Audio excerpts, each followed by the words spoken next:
It's the Opie and Anthony Show on XM 202, featuring Opie, Anthony, and James Norton. Can you hear me? No! Shut up! We're so excited to be back. Rabid radio retards. Wow, we're dummies. We're the only radio show that makes you want to hate us. We've been known to get our faces in the news. We're perverts. Stupid. We stink. We just love doing radio. This is a weird show. No one puts asses in the seat like Greg and Tony. Opie, I love the hitting and the fighting. Anthony, I'm a terrorist looking for other terrorists. James, I'm a speechless, worthless nothing. We all know that. I love women. I'm a slump fat pig. and a crew of misfits. Hurricane Ben! Ben looks like a tall baby. Hair like Chucky. Martini Steve! Steve is a piece of garbage. Perfectly enunciating boob that we paint him out to be. Right. E-Rock! Hopefully he's going through a car wash with his mouth open. I bring nothing to the table. I don't care. Shut up. No. What's wrong, Aaron? My crotch is burning so bad. Sit down and put on your laughing hats. Just relax. Here comes the funny. Welcome to the Opie and Anthony. Shut up!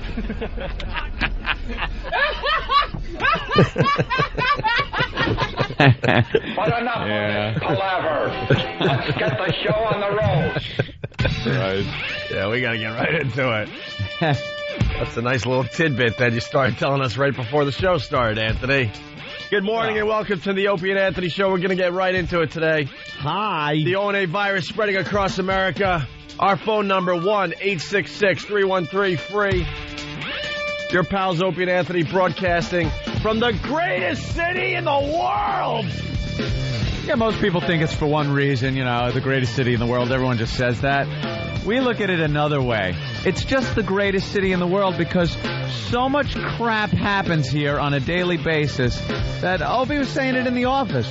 1 week, we have crazy homeless chainsaw guy hacking people apart in the subway. That was last week. That was last week. Old news. You don't Who even remember cares? that guy anymore. Why would you remember when you got crazy divorce blow up the building guy this week? This city is unbelievable. We have a collection of nuts and kooks in an environment that is very video game-like. So you could just go around destroying things or hack it. What else do you do in a video game besides hack people apart with various weapons like chainsaws and things like that? You blow up buildings and it's just a pisser to live here. And it gives you a feeling of being alive. Right. Deep down, we all love this stuff. It comes on Not the news. many people will admit it, but deep down, we all love destruction. When it comes on the news, we gotta set 3 different TVs to 3 different news channels. You're scrambling around, changing channels. You want all the details. It's just because we enjoy this as human beings. By the way, what did I tell you in the office that I needed today? I can't supply that. I'm a heterosexual male. You ass. What did you need today?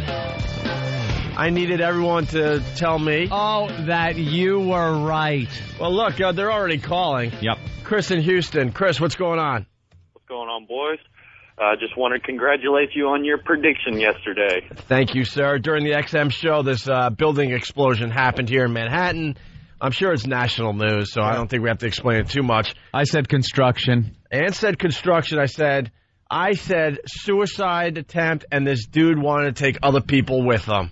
And it was... Bingo! You said suicide attempt like 3 minutes after the explosion was announced. I was way off. I said hot air balloon crashed into it. Yeah. A Zeppelin crash. It's a Zeppelin crash.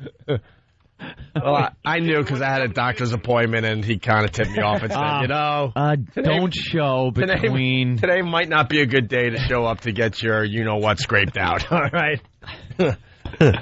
Well, this guy, it just turns out... Can I start with the headlines? Please. We are so excited, obviously. Please. And I know you are, too, out there. Oh. People love this stuff. Don't say you don't. I have a special admiration for this guy now. Yes, absolutely. It might sound a little odd. Don't go against me yet. Don't jump the gun. Jump the gun. Thank you, Jim, with some more 1945 cliches. Right. And I think it's about time that, someone starts admitting that we, as humans, actually love this stuff. That's why the news covers it like they do. We love checking out war. We love war. War, destruction. We love car crashes on the highway. Carnage. There's not a person out there that when they're stuck in traffic forever because of a car crash, that when they get to the accident scene, they're hoping that everyone's okay and there's not much happening. You're hoping for the sickest crash ever. I don't look, by the way. You're not a looker? You know why? Out of principle. I hate rubberneckers. And if I'm looking at the accident, I can't look at the guy in front of me whose brake lights go on. And the second the brake lights go on, I hit the horn like a madman. Good for you. Like a madman, I hit the horn. And then when I get the arms flying up in the air that I see in his back window or out the window, I roll my window down and start yelling curse words and say, stop looking and drive. And then I use some bad language and sometimes racial epithets. And then I'm on my way. I was in the Belt Parkway one time coming home from Long Island through Brooklyn. And there was a woman who slowed down a rubbernecking accident so badly. I almost got rear-ended because she literally stopped from doing 55 to maybe 20 miles an hour. Do you just want to choke these people? I almost broke my thumb. I've never beeped. It was one of those little horns on the side, like chiclet horns on my old Saturn. Yeah. I beeped so hard, the car actually went... the horn wore out. I was like, all right. I've done that. I've done that. What are you beeping at? Yeah, very annoying, the rubberneck. All right, let's start with the headlines, okay? In order, New York papers of most boring to the best. New York Post, blast you. Divorce doc blows up city mansion. Blast you. Blast you. Using old pirate talk. What the hell is that? Newsday, New York Newsday. Cops suspect explosion was blast of rage. Angry at wife over $4 million divorce. Doctor apparently blew up building and possible suicide try. I love that quote. And the Daily News. Dr. Doom. Dr. Doom. What does it say? Quote, mwah ha ha ha. Mwah ha ha.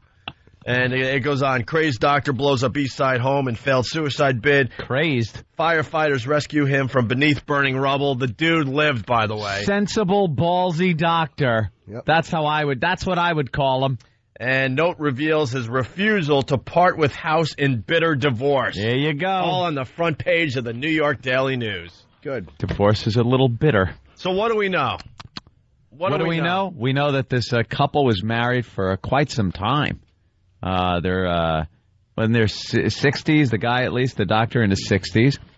She's the ex-wife, a Holocaust survivor. I guess she was a kid at the time, but a Holocaust survivor nonetheless. They're going through a bitter divorce.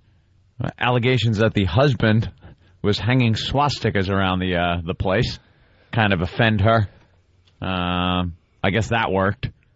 But the bottom line is these lawyers get involved in divorces.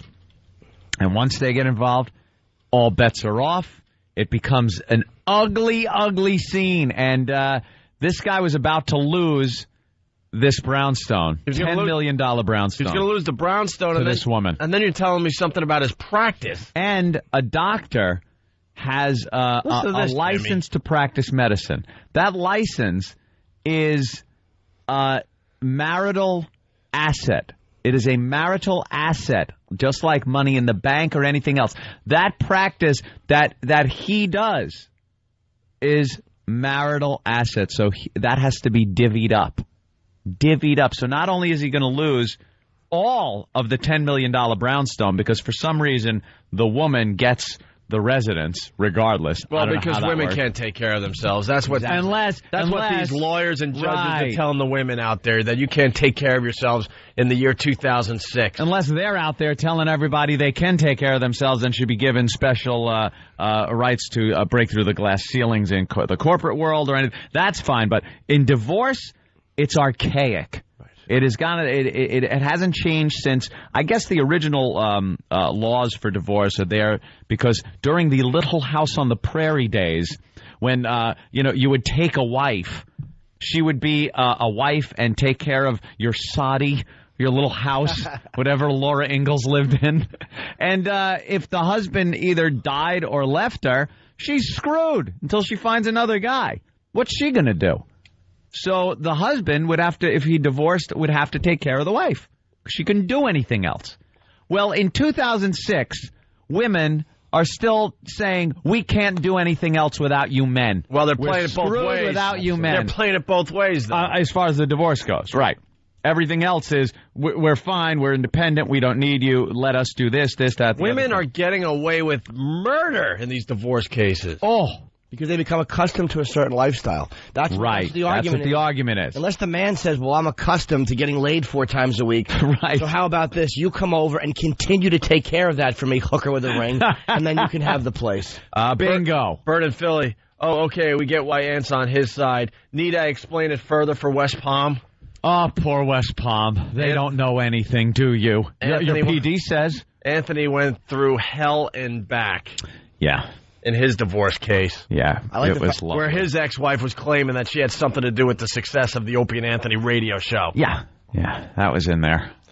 Nice, good, clean fun. The divorce lawyers out there should die This guy said, for what they do to the men. He said, he said to his wife, you're going to go from a gold digger to an ash and rubble digger. Yeah. Yeah. Brilliant. Oh, this guy's a class act. Brilliant. So And you know what? I applaud him today. yes. Let me play devil's advocate. I almost, in a way, understand why she didn't want to be around this loser. How do you blow up a building that you're in and live? Yeah, How that do is you pretty not? bad. What a zilch. That building completely came apart, and he's laying in the rubble yelling, help, help, to the fire I'm on department. fire, mister. You know why? There's a brick on my face. You know why? He was in the blast zone and he decided, wow, this is too crazy. Maybe if I move back a little bit, I'll still... Do you think? Or was he like right near the gas? He probably got a little scared at the end and said, I'll probably Scared. still die, but it'll just feel better or safer if I die from the 3rd floor. Yeah, or we need something. I a don't little know. more info to come in during the coming days of where he was, how this Yeah. happened, how he lived. Yeah. Let me go to John in Chicago. John, what's up? Hey there, Jen. Yeah, hey man, how y'all doing? Opie, first of all, I want to say you're my favorite. I even named my son Christopher Gregory. Ew. Oh, My mom hated Gregory. That's why my name's Greg. that's officially. adorable. My dad's name is Gregory too, so y'all got a double thing going. But anyways, I want to call you out. I think you need to watch your tail. The cops probably gonna be after you, Opie. Yesterday you called it a suicide attempt. I think you might be involved, buddy. I did call it like right after we saw it on the news. He's got an alibi. He actually mentioned it before the building blew up. I mentioned it on the walkover. Yes, you do. I mentioned it to Anthony and Jimmy. I'm like, you might want to Keep your eyes over there. You might want to Watch listen this. closely. Dude, watch this. All right, y'all. Have a good one. Bye, mister. And by the way, Coke Logic writes, if Opie was right about the building, then yes, the Chinese may really be coming. Yeah, now you got to pay attention to everything he says. All right. Could be right. Should we get right into some audio here? Please. So the doctor was going through a bitter divorce. Bitter divorce. And it got his to lawyer, a point he just had it. and she apparently has, what's her lawyer? He's one of the biggies. Oh, really? Starts with an F? Ralph Felder. Oh, that Oh, dude. this guy is like the divorce king. You never want him knocking on your door. There's 2 lawyers you don't want coming after you. Him and the one that came after me. Stupid, fat Dominic Barbara. Who has to pay the disgusting lawyer's fees? Oh, the husband. The husband has to write a check. When it comes to money in a divorce and custody battles, you're right. Women are still back in 1910. Thank God we It's didn't so have children. unbalanced, but we all just accept it. These divorce lawyers are getting away with murder. The judges know it's not fair anymore. I thank the dear Lord that I never had children with that woman, that I would have to still have some type of civil contact for the kids, for the children. Ugh. Cut all ties. Lotto runs out. If you're listening, dear, if you're listening, honey, Lotto runs out in a couple of years. Only a couple years to go? Hope you're saving. Hope you're tucking it away. The Lotto runs out. Only a couple more years to go? Give or take. No, it's a little more, Couple. I think, It's 2006. Well, it would be Ain't 18 not- if you had kids. All right, few. More than a couple, less than several. Are you done by 2010? Yep. All right, that's not bad. Dunsky! You're going to get a huge raise one day. You're going to be like, oh, my God, Look at this huge raise I just got for doing nothing. Here's what you want to do. You want to show her on the next contract when you guys renegotiate. You push the money onto me. I'll hold it for you, and this way it shows up not in your paperwork at all. And then, like when it time's up, I'll give it to you. I'll give it to Jimmy. No, but I'll give it back to you. To hold on to, you give it back to me. Of course. We actually tried to do that back in the day. That trick never works. I mean, I know you're kidding, but we actually tried it. Well, you hash these things out. You try to talk about it. Never went past the talking phase, Opie.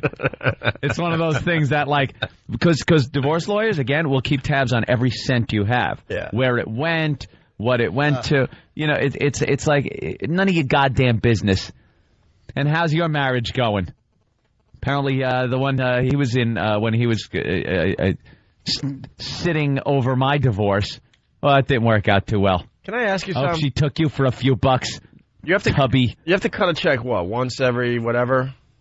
Yeah, quarterly. All right, quarter. Are you allowed to, like, just have a truck back up to where she's living and pay her in pennies? I don't think there was any contingency put on what denominations I deliver the money in. Yeah. If I wanted to be a real bastard, You should. I could. It's, you know something? It's not worth I would have no problem No, because you end up like blow up building guy. renting a truck every quarter. You ever see War of the Roses? That's completely filled with pennies and guys with shovels. I understand. Sounds great. But you ever see War of the Roses? Yep. It just escalates. One side does one thing, the other side does the other, and I saw it happening. And I think a lot of people that have been through divorces see it happening like that. So you just at some point have to take a breath, sit in the lotus position perhaps. Get your rowboat. And a cinder block. Take the old bag and little Connor out to Modesto for a little cruise. No kidding. Hey, by the way, really fast, Bill from Waterford, he helps the show out every morning. The irony of this case is that this guy was a suicide bomber, but the news won't call him a suicide bomber, so they don't scare the public. Well, but they'll cover this news story as if it was 9/11. If they called him a suicide bomber, we would rip into the news like crazy. Forget about it. Yeah, this guy was a guy who wanted to kill himself and take the building down so the wife wouldn't have his practice or the building. Which, you know, I don't know. Wouldn't she get the insurance money or something? I don't know how that works. Perhaps, and I hope we find out that he canceled the insurance on the building and himself before he did this, because that's brilliant. He seems like a pretty smart guy. Yeah, he really does. Pretty sharp fella. He had it and just wanted to end his life, end his misery, and make her suffer in the end. How long were they married? Third time he tried to kill himself? Oh, my God. This is the third time? This guy stinks at it. I don't think he's a zilch. I think this is what happens when you're in these bitter freaking divorce cases. I mean, how do you not get it right? He's trying all these awful methods. One time he threw marshmallows in the air and he hoped they would fall on him to death. What a jerk off. Just get it done already, stupid. Now you got no house. Held his breath. Look. He held his breath and he fell into a pile of hot dogs hoping they would drown him. The way to do it is do the whole gas thing. Mm-hmm. But before you light the cigarette or whatever, you inject yourself nicely with some of the stuff you got laying around the office. Yeah. You're dead, then, you know, as you're fading out, you light the cigarette. Goodbye. Yesterday's horror came after 2 previous suicide attempts by Bartha, an emergency room doctor who worked at Lenox Hills Hospital. Last year, he was discovered barricaded in his basement, nearly unconscious after being overcome by gas. So I feel sometimes in this very studio when Jimmy gets a little nervous and gets upset stomach. No, it's sour stomach. Oh, sour. My stomach is sour. And several years earlier, he locked himself in his office and tried to do himself in by setting off an insecticide bomb. All right, this guy does stink as far as killing himself goes. This guy is an attention-seeking fool who married a drunkard. I've had enough. He's trying to kill fleas and himself at the same time. I mean, bug bomb. What an ass. A letter and 2 words. R. Bud Dwyer. By the way, a lot of people... That's a man who knows how to take the gun by the handle and shove it in your mouth. A lot of people are pointing out that probably no insurance money. Oh, because of suicide. Well, and you're blowing up your place. Yeah. Yeah, think about it. The insurance company's going to at least dispute that for years. Of course they will. We're not paying. The guy blew the place up. Wow, you're right. Very good. So maybe this doctor is pretty smart after all. What awful methods, though. He set off a decon bomb in the house. Schmuck. There's a bunch of dead bugs laying around him. Yeah. Damn it. Still here. Maybe he should call Greg Opie Hughes and drop a few of those at his place. Yeah, Opie's going to find him dead with his doctor nose in an electric trap in the kitchen. All right, listen, now we got to take a quick break. When we get back, we'll get more into this story. We got the audio. It's great. Yeah, because the news, again, this is a combination of a great divorce story, action story here in New York, and the stupid news and the stupid people they interview. Yeah. So, yeah, we'll do that. We're just queuing up a little bit. Yeah, Eric ran. I've never seen that before. It was kind of... What happened? West Palm, I got to tell you, Eric works really hard for the radio He program. certainly does, but that was awful. He just needs to get more sleep at night, and then he'll be okay. Anthony Wedding Planners, we go to break. I love this thing. Oh, yeah, this words of wisdom, Lloyd. Check this out, and we'll Words of continue wisdom. with the Opie and Anthony Show. You're getting married. No. Here's Anthony from the Opie and Anthony Show to help you plan the perfect wedding. I'm talking to you. Oh, are you listening? First, you must carefully choose a wedding ring for your gal. I went into one of those jewelry stores in Penn Station, and I think I spent $300 on it. Right. Well, you should also make sure your betrothed gets along with your dear, sweet mother. Your son is a scumbag. Maybe not. Your wedding night, on the other hand, should be a magical one. I believe I laid there looking at the ceiling with tears of regret and sorrow rolling down the sides of my face. Just follow these simple steps and you'll have the perfect wedding. Just like... I got nothing. I was shocked. I was horrified. I was broke. Hopeless. What did I get myself into? It only took 9.5 years for me to leave. Never marry a wife. I was a broken, beaten man. And I had been married for 6 hours.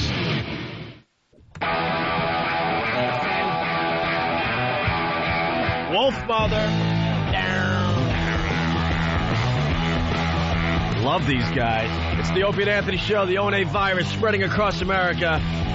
Phone number 1-866-313-FREE. That's 1-866-313-FREE. And a funny instant feedback from Stephen S. from Bayshore. I heard John Sterling was walking by the exploding brownstone and was heard to yell out, "Brownie goes boom!" I hate giving credits for that one. Steve is very funny. He's always on. That's why this is the greatest radio show in America, by the way. That's right. Because everybody else out there is taking this story and taking the serious angle. We say, ha! Bravissimo. To the rest of the radio hosts out there. The real deal is we applaud this doctor. Unfortunately, some innocent people got hurt. And I understand that. I take that part of it very seriously. Collateral damage. But as a guy, we kind of understand what happens. Anthony understands what was going on here. What pushed this guy into this situation. And you'll hear during some of these stupid interviews that the news does, people saying, "This I don't believe it. This guy's a rational man," and blah blah blah. They call him a nice guy. That it doesn't matter. Take the nicest guy in the world and put him through that situation, and he can turn into a potential murderer or this suicide guy blowing up property. You always hear about things like that. You were getting there. You were losing your mind. How many years did your divorce take? Years. 3 years. Yeah. 3 years. They had no kids. No property. I didn't own anything. Didn't own a house. And I'm gay. No kids. Didn't own anything. And it would have went on another year. Anthony just decided to throw in the towel. You just said, you know what? I'm done. Mathematically, it wasn't working out. Congratulations. You win. You wore me down. It was settled. We settled. A lot of divorces just end up settling. They don't go to trial. And everyone's got this, and I've mentioned this before. Everyone's got this perception of court that you're going to walk in and it's going to be like an episode of some court show on television where you come up with this stunning bit of evidence, or at the last minute someone barges in with testimonies. It's not. It's the only way the justice system can move is if it's cookie cutter. Everything's based on precedent and what happened before. So there's nothing new that's happening. Your guy A, she's girl B. Yep. All right, chick C works her way in and wrecks the whole thing. No. And it's over. But chick It's C over, is John. not a C. No, He's I'm just just using chick it C. as, it could be XYZ. There you go. XYZ. And it just gets to the point where they look at money. It's like slide rule justice. You just look at a figure, and that's what's going to be divvied up regardless of what you did, what she did, what this happened. Blah, blah, blah, blah, blah, blah, blah. It doesn't matter. There's no courtroom scene like in television where you go, let me tell you about how I made my career. I started this dream of mine at 11 years. Are you done? Shut up. Pay her. That's what happens in real life. And a guy like this couldn't take it. Couldn't take it. So he turned on the gas and blew up his marital assets. Hats off, my friend. Bravo! She did nothing prior but just drink and act like just a dumb married floozy while he's out earning the bread and making all the money and making all the critical decisions. Yeah. So she probably did nothing, forgive my language, but behave like a highfalutin gal. Whoa, easy. Who knows, though? We really don't know for sure. I don't know, but the speculating. facts will come out on this The one. facts are going to come out. I think this story gets much better by the end of the week. Hey, let's say hi to Kelly in Idaho. Hey, guys, how's it going? There's some Kelly? gold digger jokes to be made for a Holocaust survivor, too, let me tell you. Not going to hear them here, though. Not going to hear them here. Give Anthony a day. Anthony's trying to rifle through the rubble and find the art that the doctor was hanging on the wall. There were some valuables in there. Kelly. Yeah. Girl name from Idaho. What's up? Well, I've been listening to you guys since I got my XM, and I just want to tell you guys you're doing fucking awesome and keep it up. Oh, well. Well, you know, wow, I appreciate Nice. Thank you, Kelly. Kelly, we appreciate that, but you had to say effing off. Awesome. Yeah, that's doll. how it works. Kelly, what do you like about the Opie and Anthony show, by the way? Oh, there's a tricky question. I'm That needs no answer. That must have been a pesky line problem. All right, let's go to the audio. Doctor committing suicide. And he didn't get the job done. No, he And didn't. now he's even in more Third hell. time. 60% of his body's burned. His 40% chance of living at this point. Old Dorito skin. What's he going to do? I hope he dies, but because it's what he wants. Yeah. That's Right. very generous of you, Jimmy. No, but I mean, I hope he dies. I don't mean that in some like he should die. I mean, I hope he dies just to spite this pig he was married to. There you go. All right, here we go. Lucy, to set the scene, even before you get here, you smell it before you see it. The smell of burned debris is Like one strong of Jimmy's in the blasts. air. We know all night long demolition crews have been taking away some of that building material from this site after that huge gas explosion. There was a giant fire that erupted shortly after the explosion. It leveled the $10 million townhouse. Did she throw any more words Residents in to around make here this on sound 62nd horrid? Street between Madison and Park Avenues have yet to be allowed back into their homes. Right now, an investigation is underway to determine if the 66-year-old doctor who lived and worked here caused the explosion in a suicide attempt. Nicholas Bartha, who was rescued by firefighters, had been in the middle of a horrible divorce, and he apparently sent an email to his ex-wife saying he would never sell the home they once lived in. Never sell. I'll never sell. Well, they got the foreign eyewitness here. Yeah. In the explosion and subsequent rescue effort, at least 15 people, civilians and firefighters, were hurt. For others, it was close enough. The whole building fall down. At a few seconds, I go crazy. I am very lucky I'm alive. As for Dr. Bartha, he remains in critical condition. He apparently called out to firefighters when he was trapped under debris, but now investigators are waiting to talk with him. I bet. Want to have a word or two with him. And I want to say it again. I mean, you know, obviously some innocent people got hurt. Yeah, you never like that. That part of the story. No one got hurt but him. No, Well, there- yeah, a bunch they of got people hurt. did get hurt. Firefighters got hurt. Obviously, that's not cool. No, the That's guy, not the guy, cool at the all. guy is he's a selfish guy. I mean, that's obvious. But that's what that type of atmosphere, that divorce atmosphere, will do to you. What tipped you off to being drives you selfish? crazy. The fact that he was married to a Holocaust survivor and put swastikas in the kitchen? Yeah, that's a little off. The guy was taunting her with swastikas. in the apartment. So she'd come home and, oh, I see you've decorated the place. Yeah, all she wants to do is make a cup of tea. Like what I've done with the place, honey? He puts barbed wire on the kitchen table. Look familiar? She just wants to relax and have breakfast. Wouldn't it be funny if she was just a nice lady and he's just a creep? Yeah, that could be. Somebody print up the instant feedback. Some more John Sterling lines are coming in. Oh, no. They're fantastic. And Jimmy does a great John Sterling impression, so we want to exploit that today. More audio from this fine story. Here in Elmhurst, Queens, is the satellite office for a doctor who shared office space with Dr. Bartha. And this doctor... Wow, close call. ...has an email that clearly says that Bartha set this fire intentionally and explains why. But not everyone agrees with that. What they do agree on is they're shocked. Horror. I couldn't believe it. Is it horror? That's the reaction from this scene from a friend and fellow physician who shares office space with Dr. Nicholas Bartha. Paul Montia, M.D., received a copy of the 14-page email that Dr. Bartha sent to Bartha's wife's attorney and to people close to him. It left this internist with this conclusion. This is related to the divorce. So you're completely convinced this is a suicide attempt? No question. Did I say the firefighters? Obviously, I meant firefighters. I'm still clogged up. I got my stupid summer cold that me and 3 other people in America have. Give me a little bit of a break today.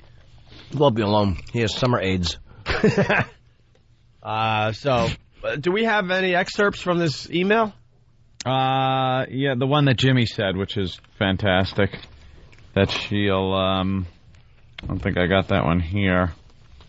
Yeah, all right. It was in the post. When you... here's what he wrote. When you read this lines, your life will change forever. You deserve it. You will be transformed from a gold digger to ash and rubbish digger. You always wanted me to sell the house. I always told you I will leave the house only if I'm dead. You ridiculed me. You should have taken it seriously.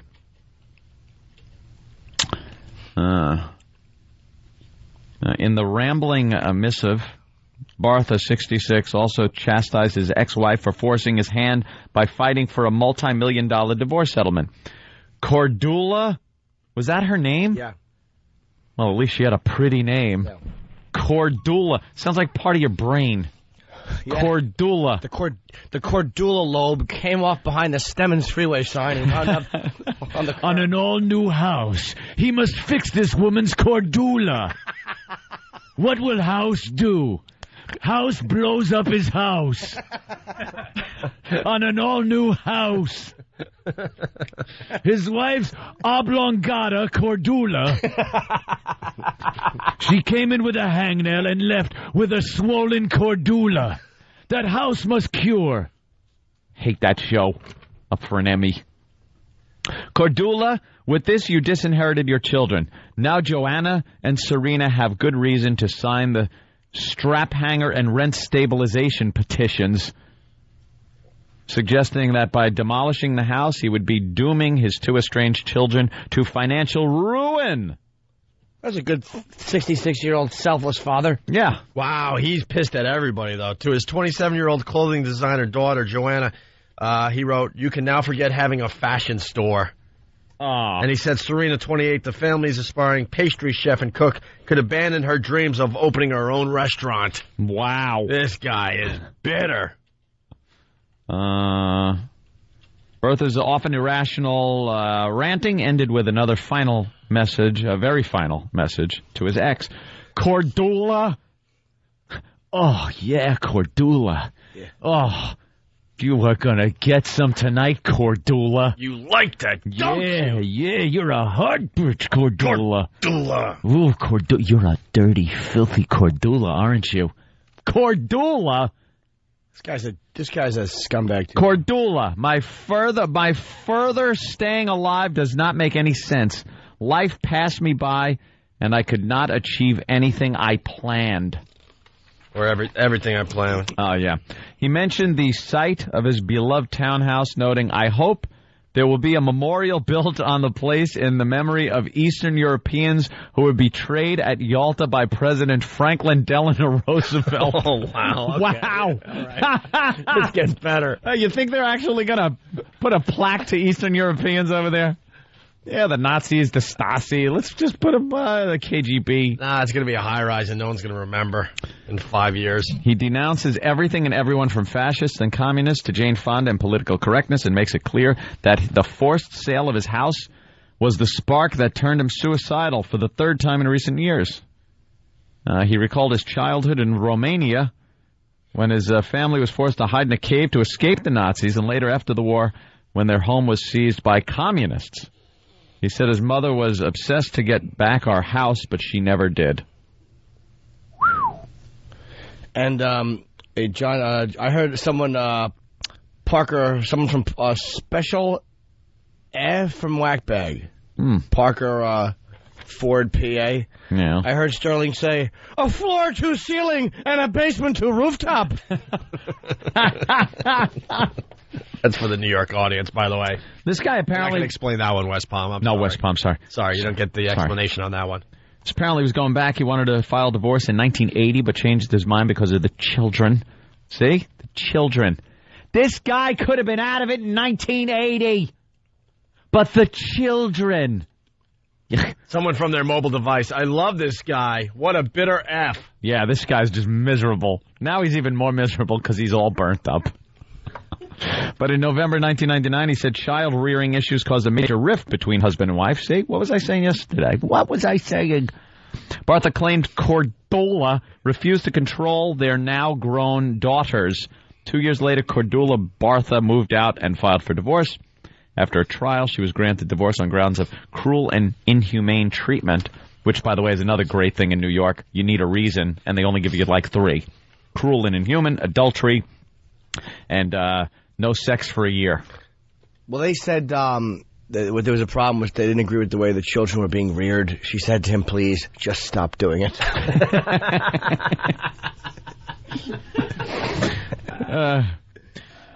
The court provided chilling details of what had been going on in their duplex. Defendant intentionally traumatized his wife, a woman of Jewish origin, born in Nazi-occupied Holland, with swastika-adorned articles and notes affixed around the home, and became enraged when she removed them.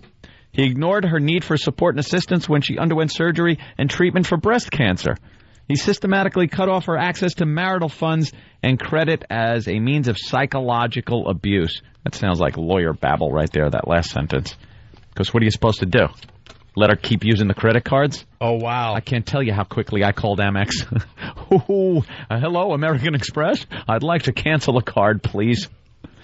Not before a cruise went on it, though. But I was reimbursed. Thank you, Opie. Yeah, she decided at one point to take Opie's ex on a cruise. On my dime. That was nice. Was nice of her, wasn't it? Got your money back? Opie paid for his half of it. Didn't pay for mine, you know. I had to. On that cruise. Well, your ex was a lovely lady. I learned. You live, you learn. You call up immediately. Gentlemen, if you're considering divorce, I'm doing a public service right now. If you're considering divorce, don't do what I did. If you're considering it, and seriously, like you're going to do this, don't dilly-dally. Don't dilly-dally. Take the initiative. Do everything possible to protect your assets. Cut off all credit cards, all this marital asset stuff. Get your hands on it. Get your mitts on it. Because that's how it's going to start, with her doing that. So you do it, and then go blow up your building. Stephen from Bayshore, another John Sterling impression. He also yelled, "The Barth Tientino!" Tientino. Gas, you. The Barthabino! And then another Kevin from Connecticut. John Sterling says, "A home run by the Romaniac." Romaniac. That's a good one. All right, He's sure gonna swastika her with this one. I had to say it. Fan eagerly writing down one of my bombs. All right, continue at the end here. This is some good stuff. Bartha in his email insisted his wife wasn't entitled to such a generous settlement because she, quote, had only one responsibility and she failed. He expressed she was supposed to educate her children. I do not think a cook and a seamstress is a very good result. Didn't they want to be like, she wanted to open a restaurant and be like a fashion designer. He just sees it as a cook and a seamstress. And a cobbler. I don't want a cobbler for a daughter. Cobbler. Hey, we got a Bob Murphy impression. What's the occupation where they put the rings around the barrels? A cooper? A cooper. My son wanted to be a cooper. My daughter's a blacksmith. A what? A cooper. People that make barrels. Yeah. Those big casks. Yeah, we all know that. Of course. Bill in Waterford has a Bob Murphy impression, Anthony, for you. Oh, okay. It's the second one in. Of course, the famous Bob Murphy flub. Do we have that we can play real fast in reference, or is it? It might be hard to find real fast, but yeah. Oh, you got it there, Dan? Well, not that one. Oh, not that one.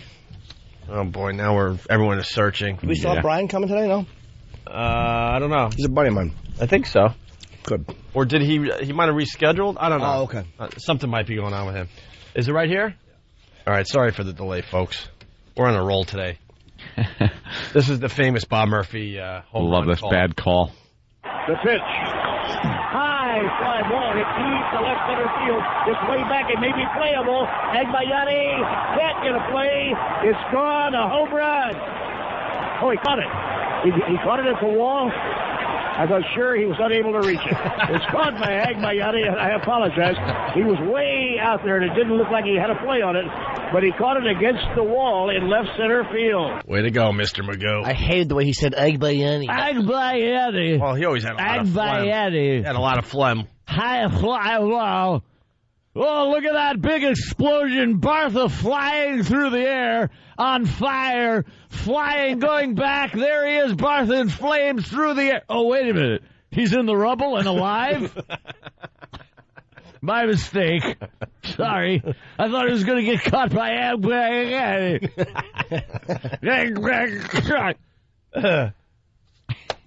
All right. Who's that one dumb man announcer who always does, "It's out of here"? What's his name? They all stink. They all want that big catchphrase. But they say he's like really good. Like he's the one. He gets a lot of respect. Well, John Sterling's good until he starts with that crap. I know. The Yankee announcer. He's great when he's just doing a regular call. But he has to come up with these dumb nicknames. Yeah. Little catchphrases. And so, it's all about him. So he wasn't happy that she was a cook and a seamstress. Cook. Your father. Did you hear this one? He defended a swastika he had posted in their kitchen, claiming it was there to show the thinking of some groups in Holland. Oh. This guy was a class act. My husband turned on the gas and attempted to blow up the building. He had to be corrected.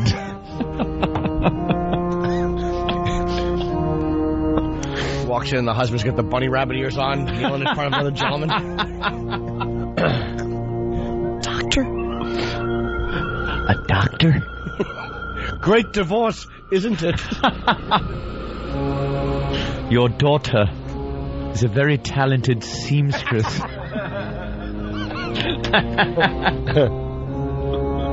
Hey, doctor, you hacked your daughters up into little pieces, didn't you?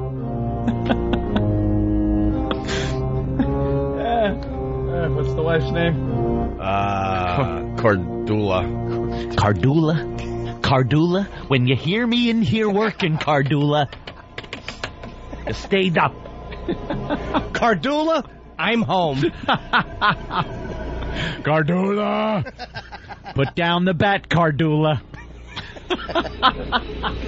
Oh, that is very... Cardula. You yell that out and still finish. Yeah. Cardula! Oh! Ugh. It's actually sexier to yell cancer cells. Cardula. All right, we got awful name. We got one last clip here. The close call story.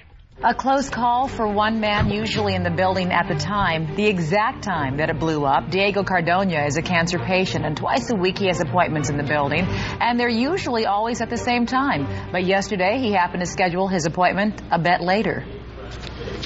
I'm supposed to be there. I'm supposed to be early, but I decided to make an appointment for 10 o'clock because it's Monday. I want to take it easy. I want to be relaxed. Cardona is a patient of another doctor who practiced in the building. He says Dr. Bartha has treated him a couple of times, and he's very surprised to hear the doctor is now under investigation. Yeah, we'll get the close calls now. Yeah. You're always surprised when a guy who slaps on a glove and checks you tries to kill himself by blowing up a building. That's never like to be expected by a patient. Oh yeah, I figured he was going to do that. That's why I continued to come back. Yeah. Plenty of people with a close call story, no matter what the disaster is. Oh, you always have to have the close call story, no matter what. Had plenty of them on 9/11. Everybody was on the news talking about how, I drive past her every day. Yeah. You and 5 million other people. What did Colin Quinn say about that? He had a great joke about that. Oh, I was just thinking that bit. Put it all in perspective. Something about something. He talked to people. He goes, something told me not to go down there that day. He goes, yeah, stupid. The news. And he had a whole other. Yeah, it was the whole thing. Yeah. Do we have War of the Cumias or not here? All right, that's fine. We had something else we wanted to play going in a break. Boston Strangler wants to beat building explosion guy, because that's what we do. Mm-hmm. We think we live in the greatest city in the world. We're being syndicated all over the place through XM, all over the country and all over Canada, and then CBS radio stations. We got, huge audiences in certain cities in America. So we tell you about these kooks in New York. Last week it was the guy with 2 electric saws on attacking some poor, like 5'1" guy. A little guy. That was in the subway last week. We already forgot about him. Yeah. And now it's all about the doctor that tried to kill himself and take the building and other people with him. Mm-hmm. So we ask you, can you beat that story today? Can your city top that? Can your city top our city? Do you have a sillier goose than we do in this city? We'll talk to Boston Strangler next and see what he has. Something going on up there in Boston, obviously. Yeah. It's the O&A virus spreading across America. Rogue. Soup. Tears. Poodle. Robert Reed. And repeat. The Opie and Anthony Show. The Opie and Anthony Show.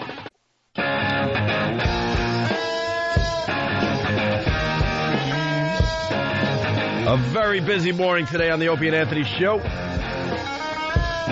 Oh, it's a virus, all right. Let's say hi to Vinny in New Jersey. Vinny, what's going on? Gentlemen, hey, did you hear what, going back to the World Cup, what the Zidane did when he headbutted the Italian guy, what the Italian guy actually said to him? Oh, right.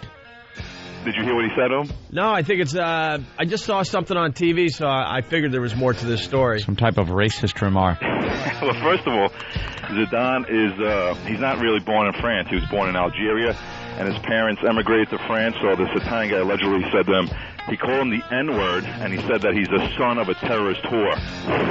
During the game he said that? Right before the headbutt. That's what they alleged, and apparently that was enough to infuriate Zidane, who, is one of the best players of all time, supposedly, but, he lost his cool and got ejected.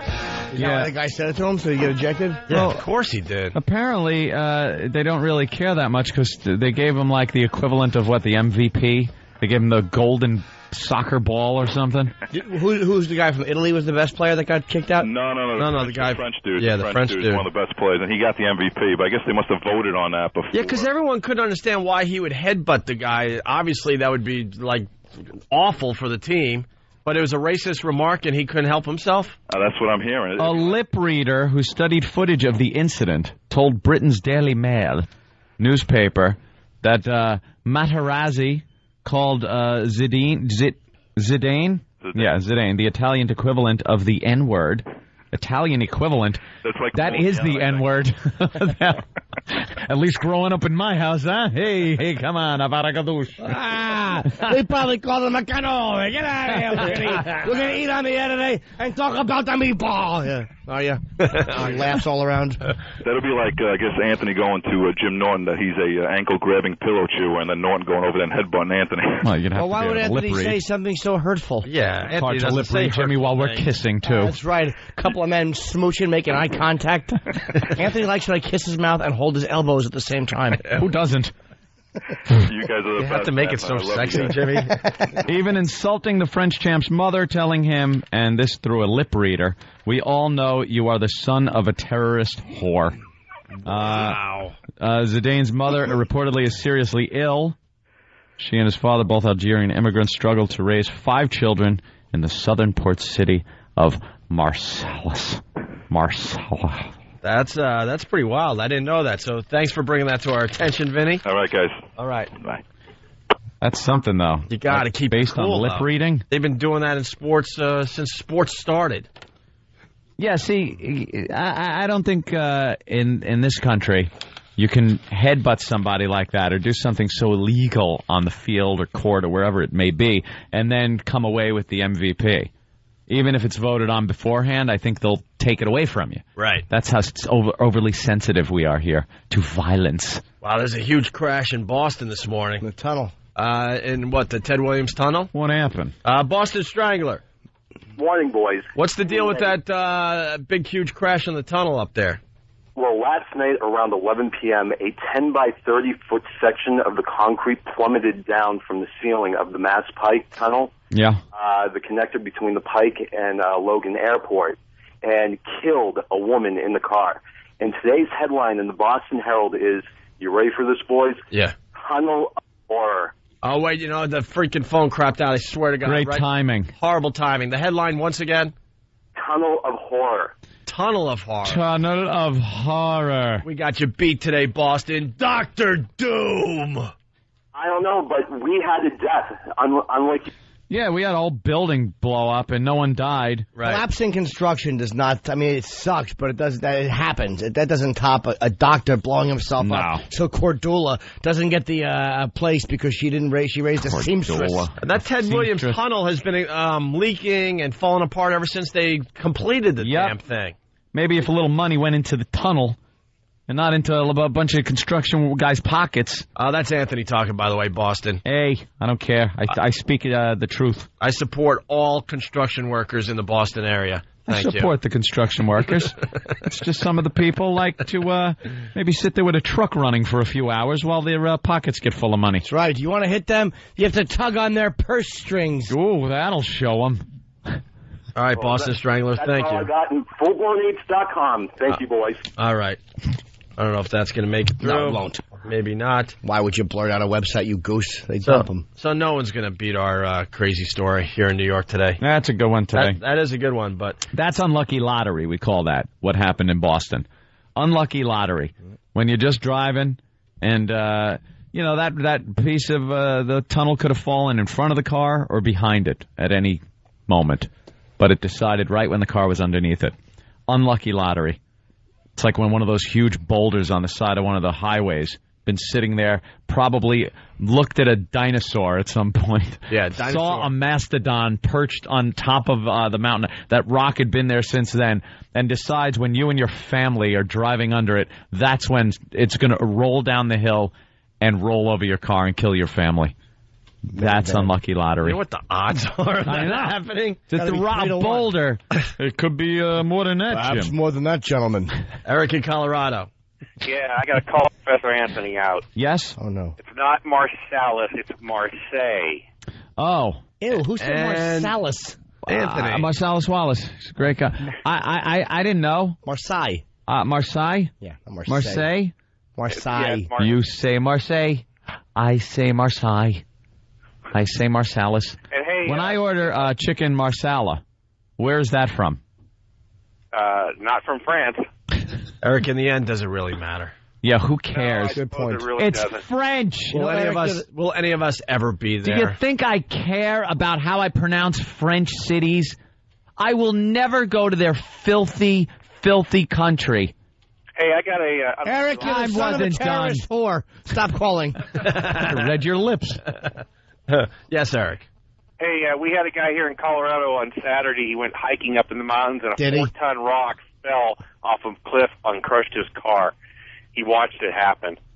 Oh, that's lucky lottery then, because he wasn't in it. Yeah, very lucky lottery. Well, yeah, it's lucky but unlucky because the guy's like, what am I going to do for a car now? I understand, sir. All right, thank why you, it would sir. be unlucky. You didn't have to go through his thought process. And now the guy's like, I'm going to have to go buy a new one. You know, I'm going to have to call my insurance company. It's going to be a tough one to explain. I like the fact that I said, no, that I corrected him. I said, well, that's lucky because he wasn't. He goes, well, but it's unlucky because the car got crushed. Yes. Thanks. I never thought of that angle. Thanks for explaining Why it. don't you die? Jackass. We got the latest blown home run call. Ooh. Pirates, Phillies playing, and this is what happened. Did he catch it? Yep. He caught it. No. Oh, man. boy, Aaron Rowan looked like he caught it. I bet he did. For both of you to sound like jackasses. He caught it! Oh, no. Was the no that he didn't catch it, or that they made the call that he did catch it? Were they more disappointed with themselves or I think the it's play? A little of both. Yeah. No, we're idiots. Yeah, we're just dummies. We're the highlight reel. Oh, no. All right, we got a little inner city, not inner city. We got a few cities fighting right now. Mike from Long Island. Mike. Hey, fellas, how you doing? This is what we love about a syndicated radio show, by the way. Every once in a while, we have to explain this to West Palm Beach. Cities will actually start attacking each other on our show, and we sit back and enjoy it. Yes, Mike.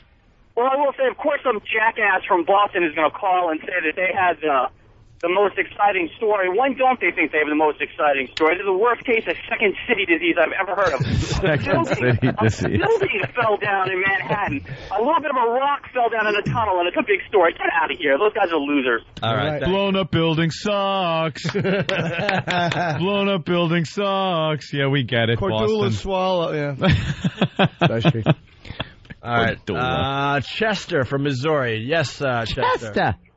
Yeah, but I had a friend of mine. I got two stories for you. I got a friend of mine, his brother tried to kill himself once. Yeah. And he put the gun up to his head. When he pulled the trigger, the bullet went between the skin and the skull and went up the other side that way. He lived then. And he was like in a coma for a week. Oof. And then the second one is I was driving to Pennsylvania, I drive a diesel. And Of course you do. There's about a 300-pound black lady. Me and another driver's come up on this bridge, and she jumped. When she jumped, she landed about 200 feet in front of her truck, and she bounced twice and lived after that. She lived? Yeah, she lived. You actually saw her bounce about 2 foot in the air after hitting the ground. She couldn't have jumped 200 feet, sir. She didn't jump over... Wait, she hit the concrete? Yeah, she hit the concrete, bounced twice. Wait, so you're saying she jumped from what is the equivalent of a 20-story building and bounced and lived? Off a bridge. 200 feet is a 20-story... Oh, that's different. If you fall off a bridge or you fall off a roof, your body knows the difference. Fall off a spaceship, it's the same thing. Yeah, it's a softer landing if it's you jumping off a bridge. Off a bridge, yeah, then I it know is a that building. For a fact, actually. I learned that in Geneseo. I also want to know if when Anthony passes, are the Nazis going to put a plaque beside him on the beside Hitler's tomb? Hey, Chester, I want to wonder something too.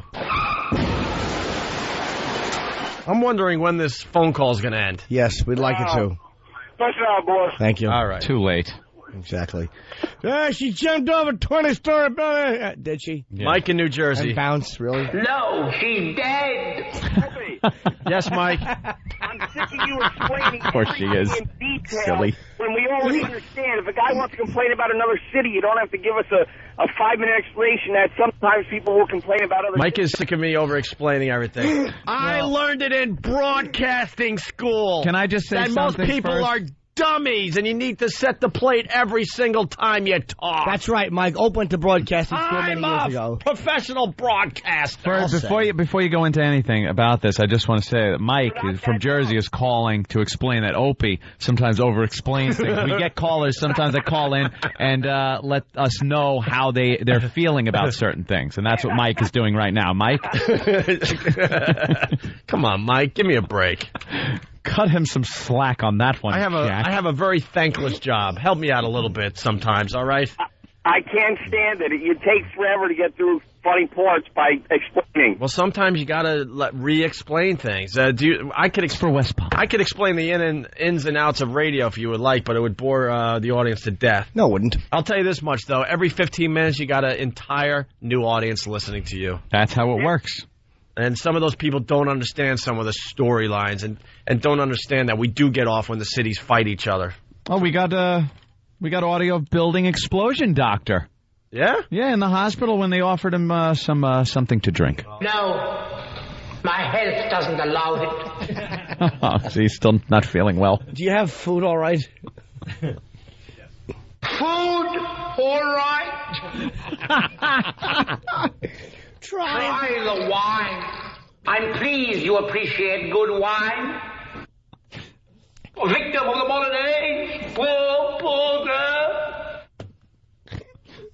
She was very badly raped, you see. You see? How do you not love that clipped speech? The doorbell. I suppose you better let him in. Clockwork Orange clips. Thank you, Than. That guy's voice is so freaking creepy. See? Yes. All right. No, my health doesn't allow it. His health. He's all health conscious in a wheelchair. The raped dead wife. The big lug that carries him around. Stupid Darth Vader carrying him. Oh, Connecticut wants in. Oh, that's cute. Kevin from Hartford, this is cute. Go ahead. Yes, Saturday night, New London, Connecticut. We had 27 people run down in a fireworks display from the car that went out of control. Yes. The guy was 89 years old. Heard the story. Another elderly driver driving into a crowd of people. And Connecticut, in their infinite wisdom, has decided not to revoke this guy's license. Old people really stink at driving. They are really, really bad at driving. Well, years ago. And the Asians are good?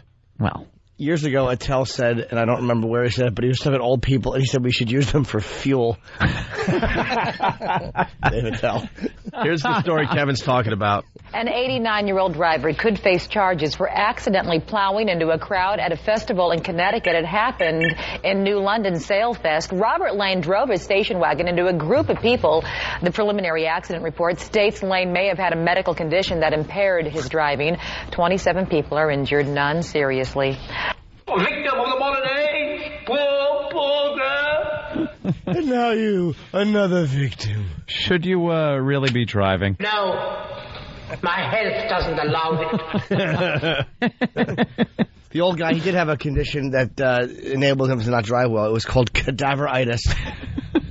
He's actually more dead body than he is living virile man.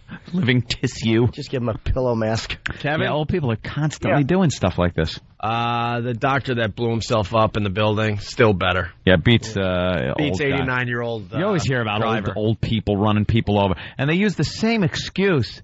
I don't know what happened. I hit the brake pedal and the gas went. Has that ever happened to anybody under, 70? It happened to Ford once on the first model, and then never again. First one. Henry Ford himself was driving it. It happened to and they fixed the problem. It happened to the old white lady who was trying to drive in the color purple when Oprah wanted to see her children's. I don't know him. Guilty Spark from Hop Hog. Oh, no, it just updated. Where is he? From a website we can't talk about yet. Old people are no good at everything. Oh, poor old people. Hey, look. Old people are gonna. We're all gonna be old someday too. So it's like I always say, just beat them until you can't anymore. It's getting ugly out there. BJ from Oakdale. Here's some news out of Philly. Philly is still a faggot city. New York rules. Oh, see, now he's just trying to start trouble. Let me tell you, you don't want to mess with Philly. He's instigating. Remember when they threw, batteries at Santa Claus? Uh-huh. During what was it, the Eagles game?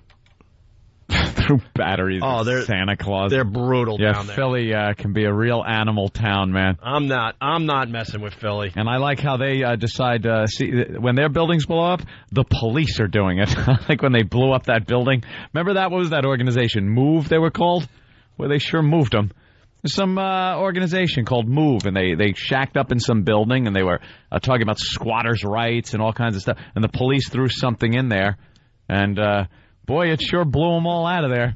They moved all right. I love the name of that segment on WB11 now. On Call with Dr. Steve. Dr. Steve. Let me put this glove on. Doc, why? My eye hurts. Yes, bend over. I'm not taking my rings off. They're good for... Let's go to Steve, the trucker. Steve. This exam can save your life someday. Stupid palms up, idiot. Steve. Yo. Hey, Steve. What's up, guys, man? I worked in local news for 15 years, and the pathetic thing about all this is that, you know, a lot of these stations, especially around the Midwest, they can't compete with the Big Apple for the sheer genius of a guy trying to commit suicide by blowing up a building. So they're going to try to localize the story somehow by saying that Cordula's brother's sister's former roommate's haberdasher went to community college in Dubuque for 4 months, and that's their local story.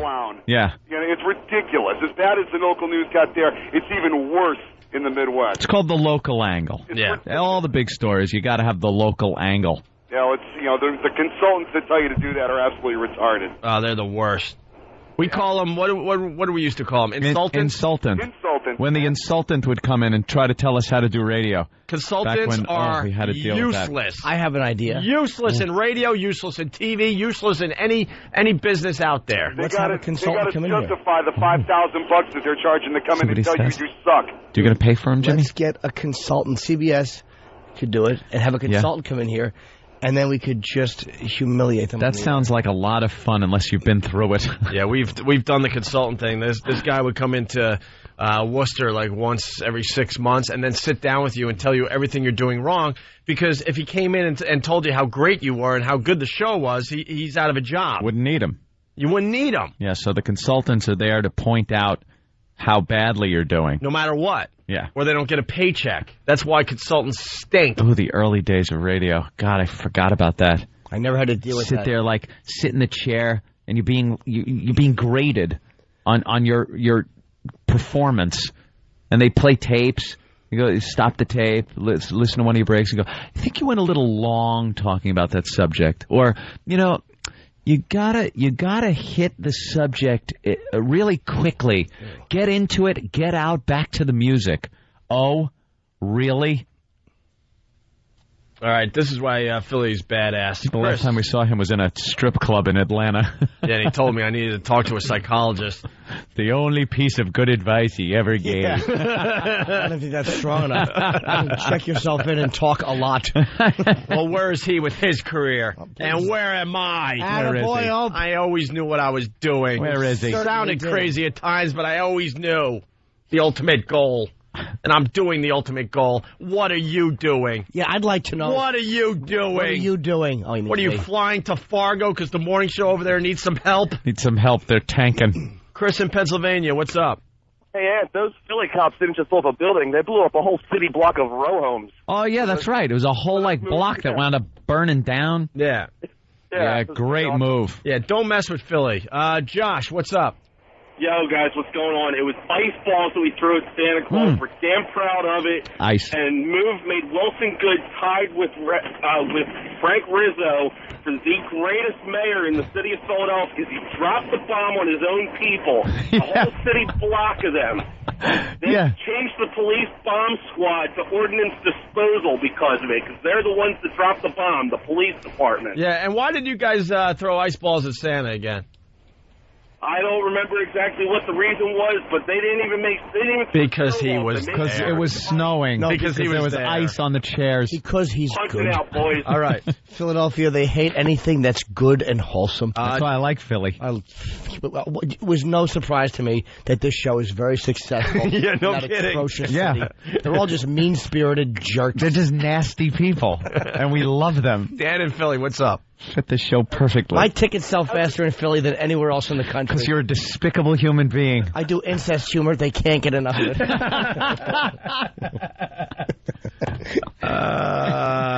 Let's go, Dan. I lived in New York for over 20 years. I live in Philly now. Philly is much more badass than New York. Hell, we have the only sports stadiums to have courthouses and jails in them because we kick the ever-loving crap out of all the visitors that come to our stadium. I'll give it to you now, but not in the old days. I give like Daryl Dinkins era New York. Daryl Dinkins. Yeah. David Dinkins. Daryl Dinkins. Didn't he play for the Mets? Daryl Dinkins. David Dinkins. New York. I give higher marks in violence and genuine creepiness than Philly. There was come on. Let's think back. There was some wild stuff going on in New York City back then. You were afraid to do anything after dark. Oh, yeah. Koch years were bad, too. Yeah. And the Abe Beam. You were an infant. I was a little boy. What do I still am sometimes, people tell me. All right, we should take a break. Hookers are back in New York City. See? The good times are coming back. A few of them. And we weren't even going to talk. Some of that Giuliani stuff is going away? Well, no, I know what's going on. Whatever. We'll get into it next. But Times Square used to be where all the hookers hung out. Mm-hmm. Now that's like Disneyland. Yeah. Now that's like corporate America just having fun. The moneymaker. So they pushed everything to the sides. Mm-hmm. And the hookers are back. And we weren't even going to touch this story yesterday, but there is a quote from a mommy that will make you laugh so freaking hard. We'll play that next. It's the ONA virus spreading across America. Our duties Our duties have destructive power. You think it stinks now. You should have seen it a month ago. The Opie and Anthony Show.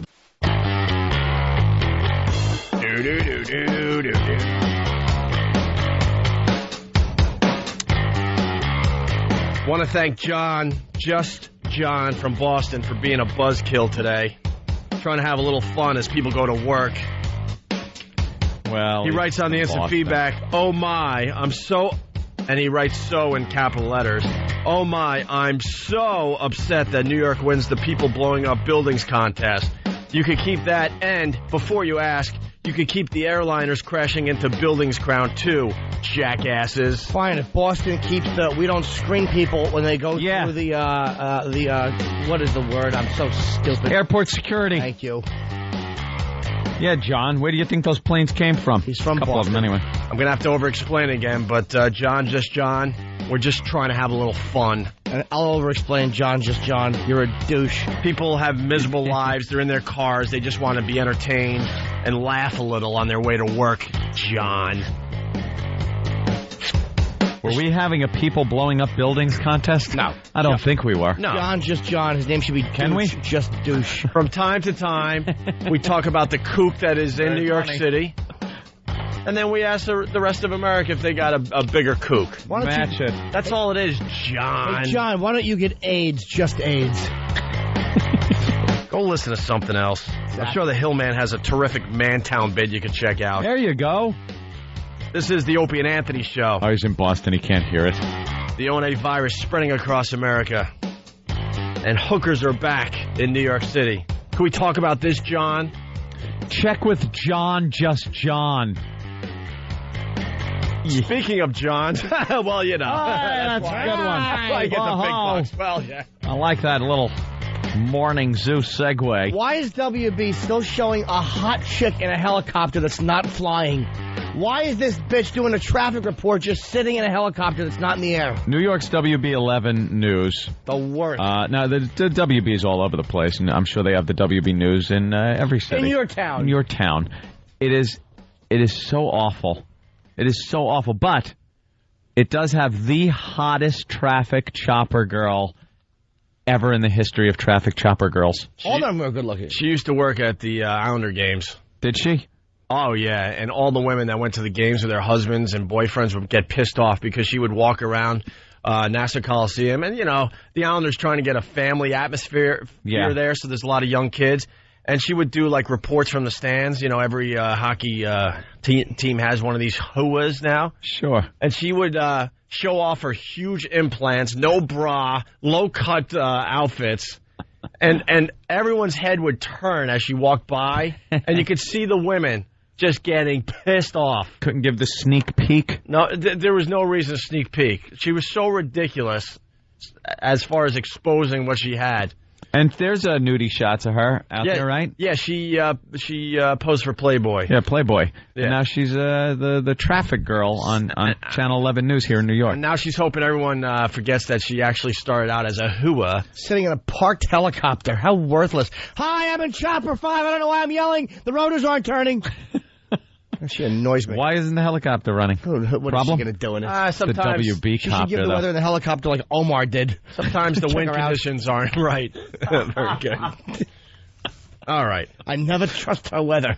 Here's me explaining why that happens. Who cares?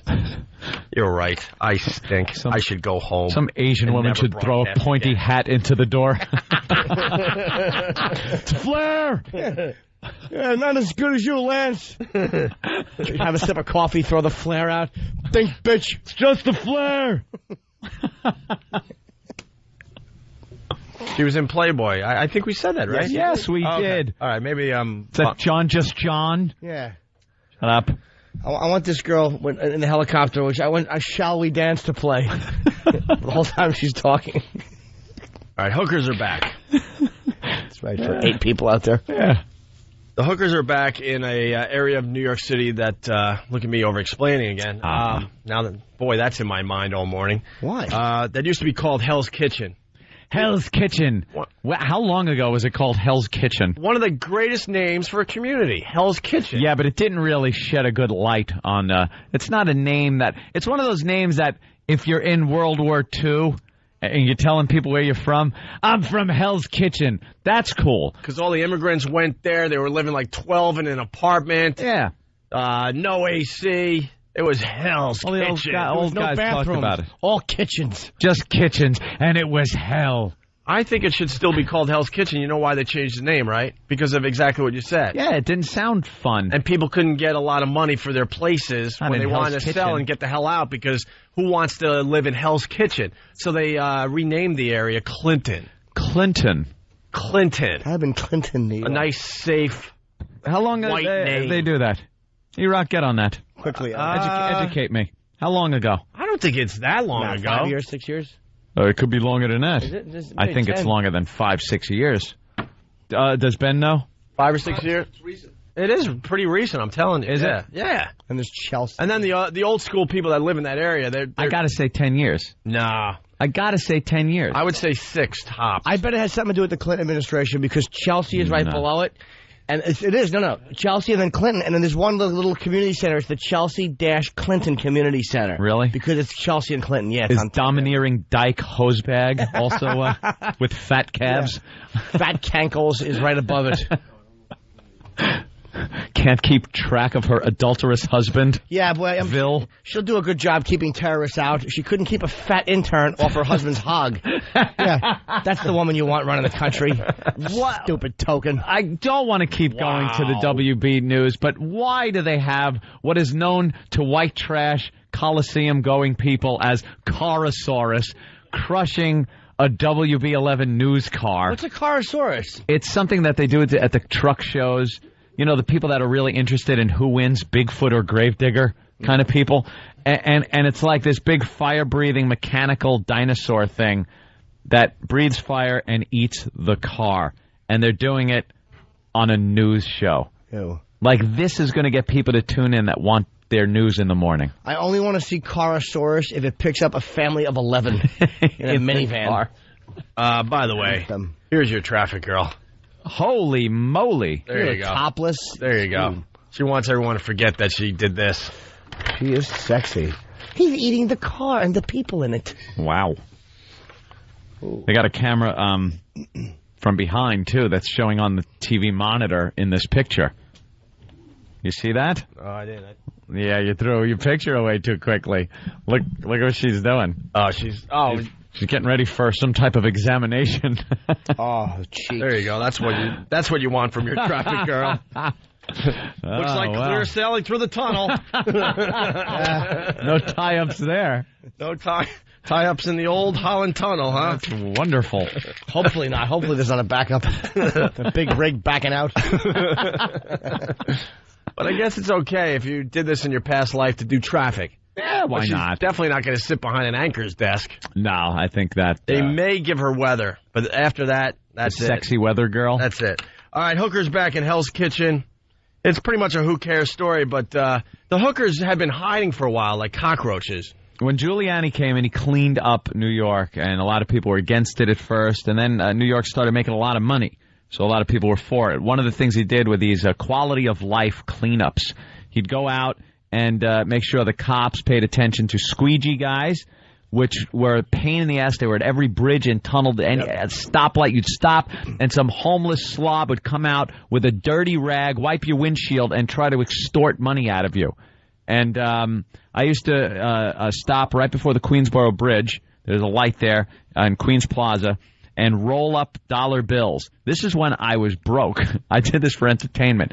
I was in my Apollo air conditioning truck and would throw dollar bills out the window and watch them scurry through moving traffic. Like right when the light turned green, I would throw a couple of bucks out, $2 or $3, and watch them run through moving traffic to try to get it. It's hysterical.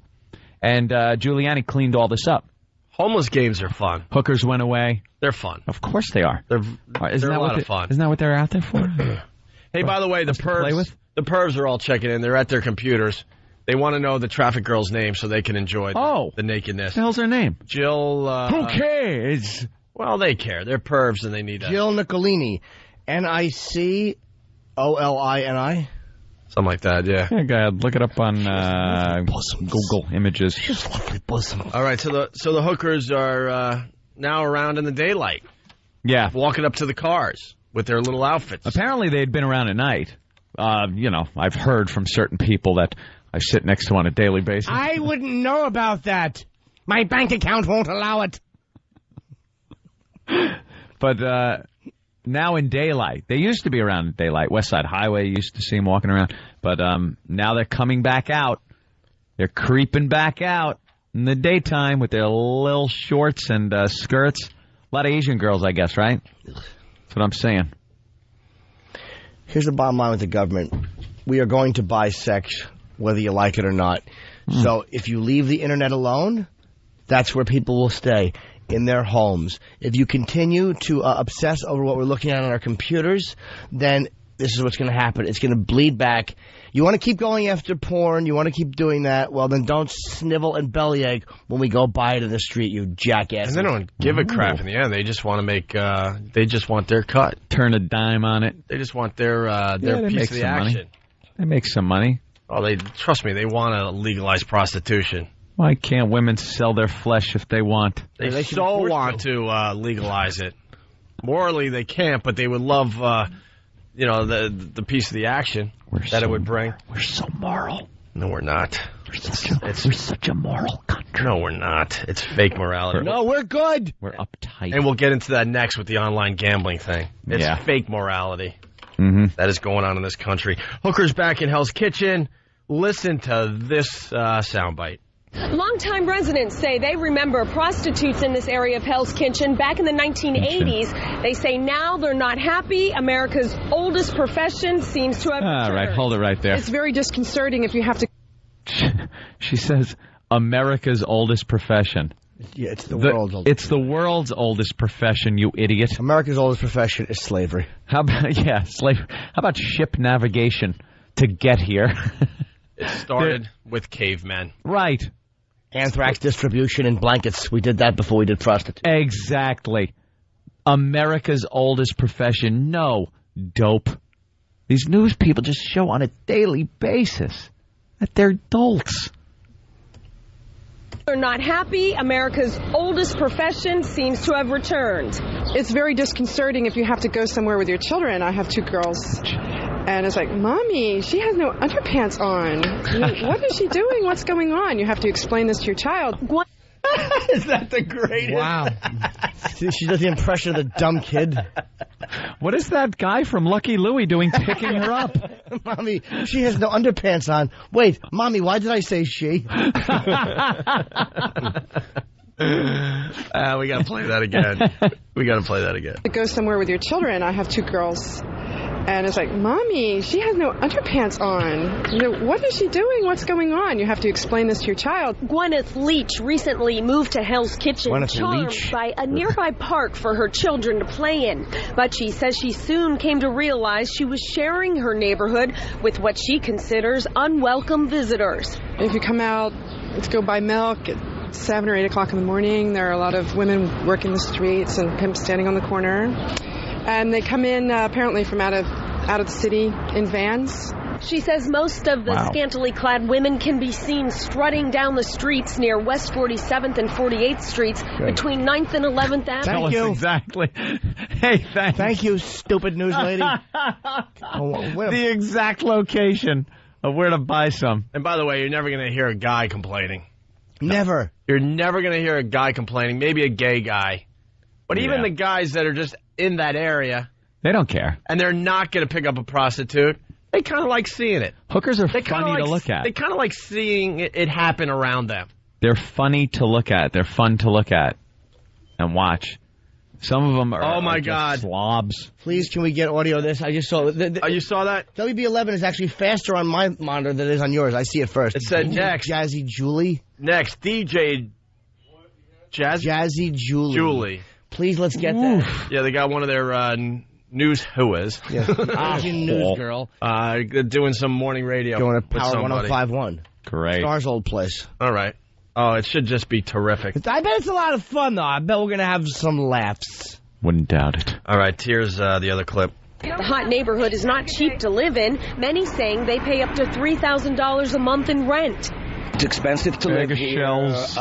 You need more obviously more law enforcement. Right. And you could control it to a degree, but I don't think you'll ever be able to control it, just like any other major city in the world. Longtime residents say hookers could be found all over Hell's Kitchen in the 1980s, but that the so-called up-and-coming area was turned around with the arrival of families and new development. With the arrival of Giuliani. Streetwalkers are once again back in business, partly because of the area's proximity to the Lincoln Tunnel. Sometimes they stop and play the loud music and stuff like that, but other than that, they conduct their business just like everybody else. Residents are hoping a bigger police presence in the area will help keep the women and their pimps away and help improve the quality of life for families in Hell's Kitchen. Here's the problem. If any of you stupid pimps are listening, tell your whores to stop blasting that stupid at 4 in the morning on a Tuesday, and people won't complain as much. Tell the dumb whores driving the trucks that you provide them with, and this is a business decision, pimps. Tell them that they're bringing police heat down on you by doing that. You're like a whore consultant. I am. I'm telling them what they're doing wrong. Yeah. If you're going to punch your bitch in the gums, do it in the privacy of your own vehicle, not on 48th and 10th. Phone books to the body. Never the face. Never the face, of course not. Antennas to the back of the thighs. Don't talk. DJ Jazzy Julie's coming up. Wait. She makes me almost smile. You're capable of smiling. I don't know that. Almost. Oh, okay. You said almost. Julie Chang. Oh, she's DJ Julie. I thought that was like a real DJ. Are we taping this? Yeah, we're taping this. Oh, my God. Julie Chang. I thought it was a real DJ. Did they give her a hip-hoppy name? Yeah, that's... Just DJ, for the story? No, Jazzy Julie. Very DJ topical Jazzy in 2006 to give her a 20-year-old hip-hop name. Exactly. Oh, I hate... I hate this woman. What is her segment called on the news? It's DJ Clue. I guess he's doing his... It looks like she does the lifestyle. Yeah, he's doing the, I guess, the oh, boy. for Star. Uh-oh. All right, then. Oh, I hate All right, well... I hear what... this is awful. What happened? What happens to her when she gets there? She was very badly raped, you see. No, she's dead. DJ Jazzy Julie? Victim of the modern age. Poor, poor girl. Oh, that's awful. Wow. DJ Jazzy Julie stinks. Hopefully the audio's good. And it can't be good. All right, we'll step aside. I want to see Jazzy Julie. Bill Burr joining the program after the break. Nice. We got a shame on you thing. Oh, I love the shame. We'll try to do that before we get out of here. Also, online gambling under fire. And leave us alone. And more entries in the most annoying 30 seconds ever contest. I think the WB11's up for that. Why don't you with leave? The DJ Jazzy Julie segment. DJ Jazzy Julie knows how to bring it. Cool. Wow, the names coming on the instant feedback are just brutal. She's a pretty Asian girl. Oh, no. That's how the Julie laughs. You ever see a soundboard come apart like that, man? Let's do the whole station. Let's do it for Manny. Let's do it for Star. Sal. I feel sorry for your program director.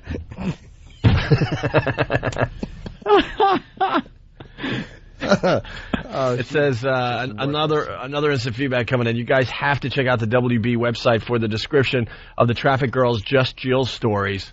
Let's just say it ends with, there's not an assignment Jill will refuse. Oh, really? Yeah. I bet we can come up with one. You certainly can. Get on your knees and take a little shot of rain on the chin.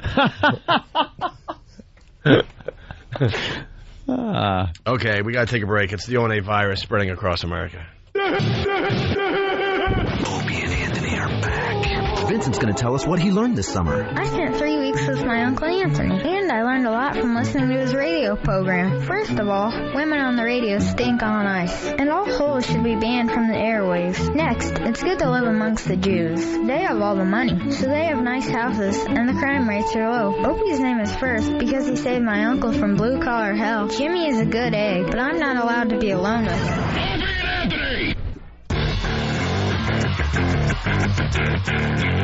Ah, yes. The Opie and Anthony Show.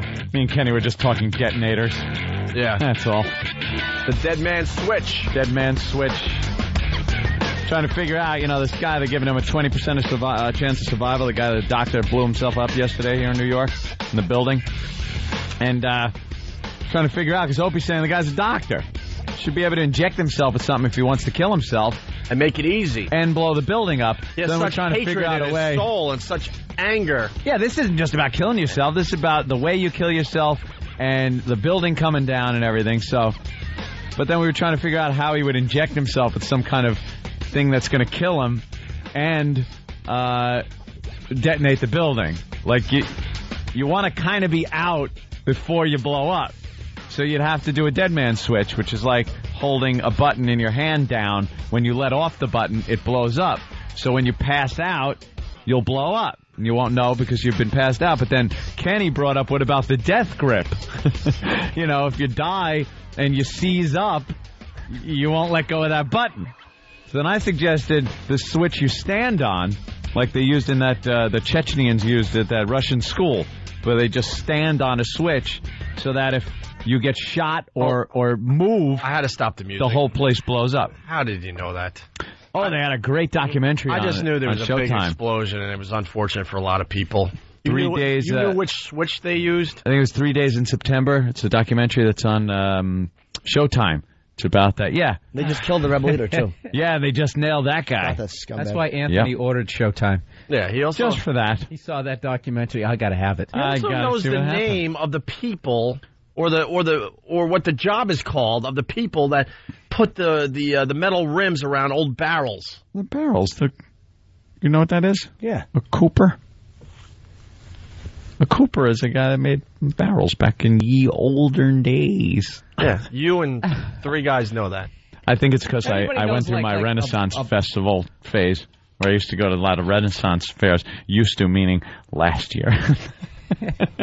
Everybody knows like a blacksmith. Yeah. A couple of those old school jobs. Oldie school. He knows what a Cooper is. I learned from going to the old Bethpage Village Restoration.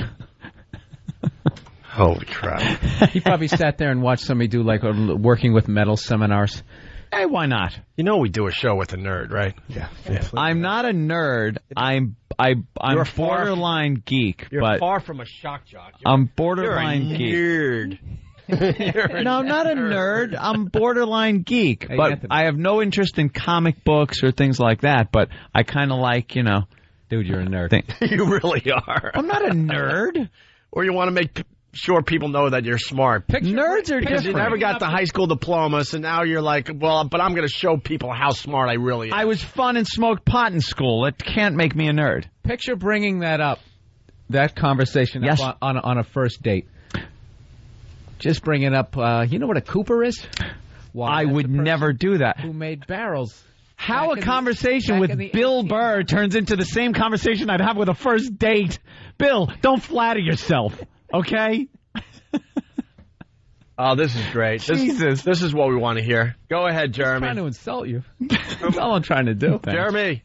Good morning, boys. Good morning. I want to defend Anthony. It's not that he's that smart. It's just you guys are really just that much more stupid. Attaboy. Okay. All right, wonderful. I'll accept that. All right, so moving on with the program here. Couple things. You're in for Friday night? Yeah. Are you in for Friday night? No one's asked me anything about Friday night. Oh, I haven't even asked you yet. Jesus. Late night karaoke at my brother's restaurant. What time? 10 o'clock. I'll have sets. I'll show. You could do a set at the restaurant. Hey, there you go. That'll work out. Maybe I'll Well, go. because you have to be on a stage. I understand that. So you do a set, and then we'll do late night karaoke. Ladies and gentlemen, I'll give you a few bucks. live from F.H. Riley's in beautiful Huntington, Long Island, Jimmy Norton. I don't know how to sing. You should come, though, because we had a great time the last time. We're going to do it again. Late night karaoke at my brother's restaurant, F.H. Riley's, 400 New York Avenue in Huntington Village. Only if I can find a girl to sing that Atlantic Star song with me. Which one's that? More than a woman should be. That's Always. It's a good song. I want to sing that. Oh, Always? Yeah. That was a good version of it. Yes. Really Yes. Conveyed the song well. I'm getting a lot of free stuff together to give away at karaoke night. Are you? So be there or be square. Yeah, we had a lot of fun last time. We're going to do it again. Keep on trucking. If this van's a rockin', don't come knockin'. Gas, grass, or ass, I'll behave like one.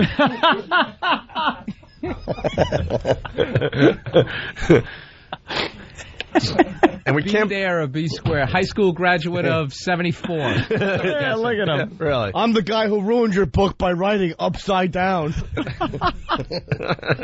Hey, you jive turkeys. Up all your noses with rubber hoses.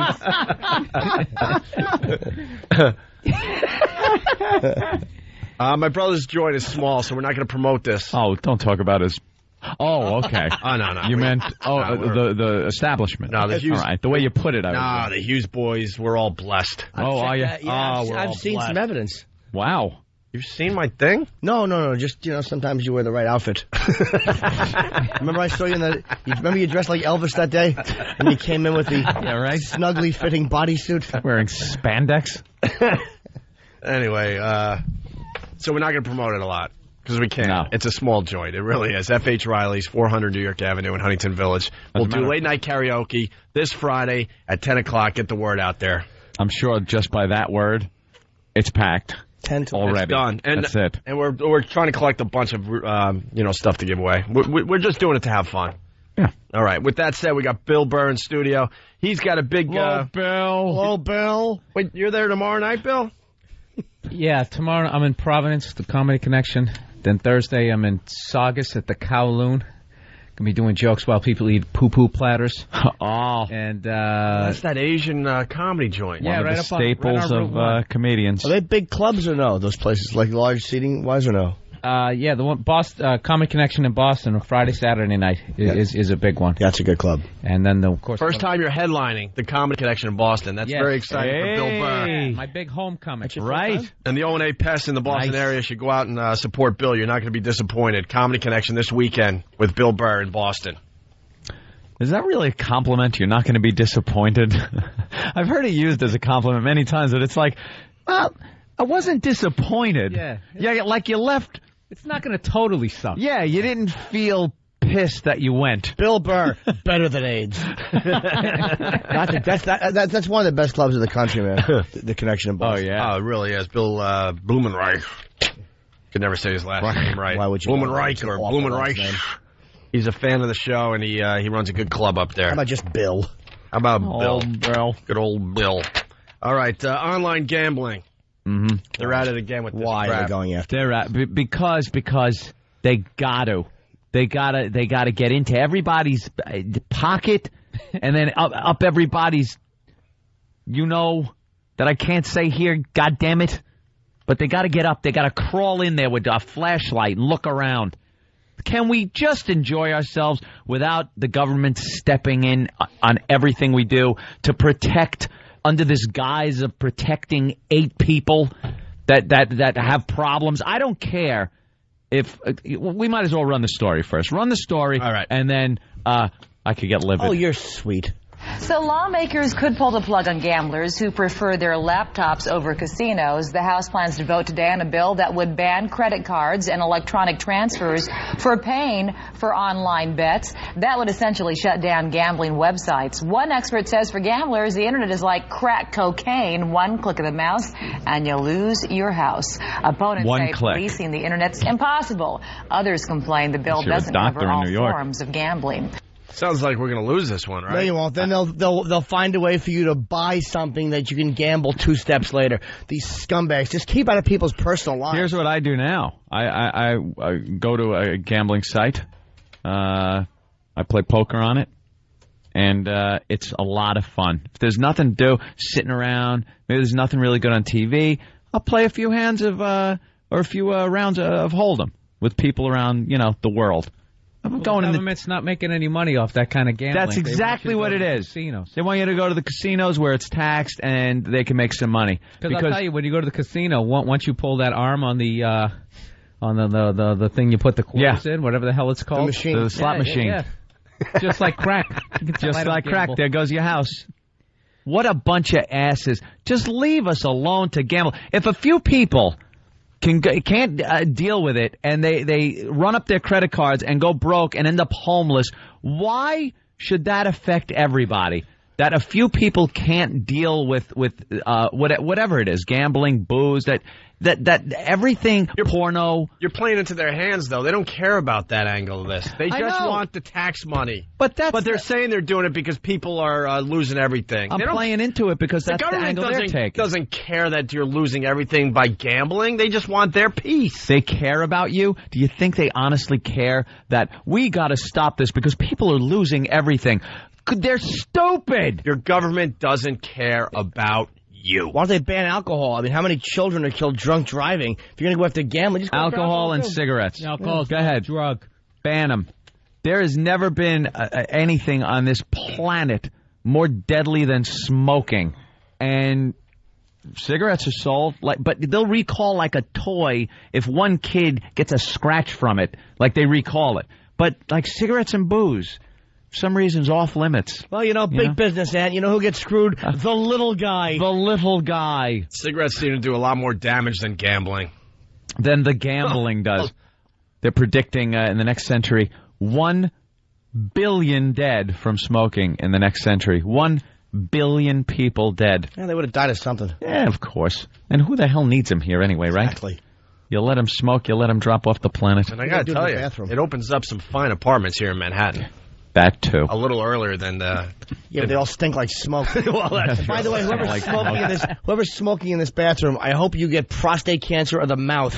It's filthy in here. Prostate cancer. I had to... Dr. Norton. I had to wash on an all-new house. Prostate cancer of the mouth. House must cure this. It's a disease he's never seen before. I've never seen this disease. And an all-new house. He has to kill 5 children to save 1. Does he? Sam, we gotta find out where it's coming from, Sam. Why is Quincy on an episode of House? I don't know. But why do I think I'm doing Quincy when I just put my fingers together where no one can see it? It's a visual gag on an all-new House starring Jim Norton from Lucky Louie. It's actually John Quincy Adams. Get it? LOL. No. I don't. I had to wash my fruit. I was eating fruit. The irony of me washing fruit. What was his name? Yeah, you had to wash my fruit. You had all sorts of problems trying to wash your fruit today. I had to wash my fruit. Which is ironic because I laugh at condoms. I don't wear condoms, but let me wash those shrubberies and blueberries. Yeah. So I had to go in the other bathroom, and it just reeked in there. So I look in the mirror, and I look under the stall, and I see a pair of sneakers, and that's what I have to smell while I'm washing my fruit. Ugh. Some awful man. What's going on in there? I don't like it, but this bathroom is atrocious. When is this show finally going to throw our weight around? Soon. Give us a full book. Soon. Then we'll become the pricks everybody knows we are. Soon. We got to just make believe we're all equal for a little longer. You don't believe that? And I guess that was long enough. Nah, we'll make believe. Yeah. You guys sound good. No iron team. No, really.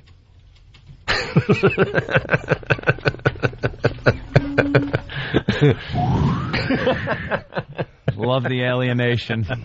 Love the alienation. It's always been a treat in the workplace. Oh, it's fun for me. Well, that's just it, Opie. It's the Opie and Anthony me. show. So whatever Opie does, it's Opie and Anthony. O&A. It's fun for I'm me. douchebag by proxy.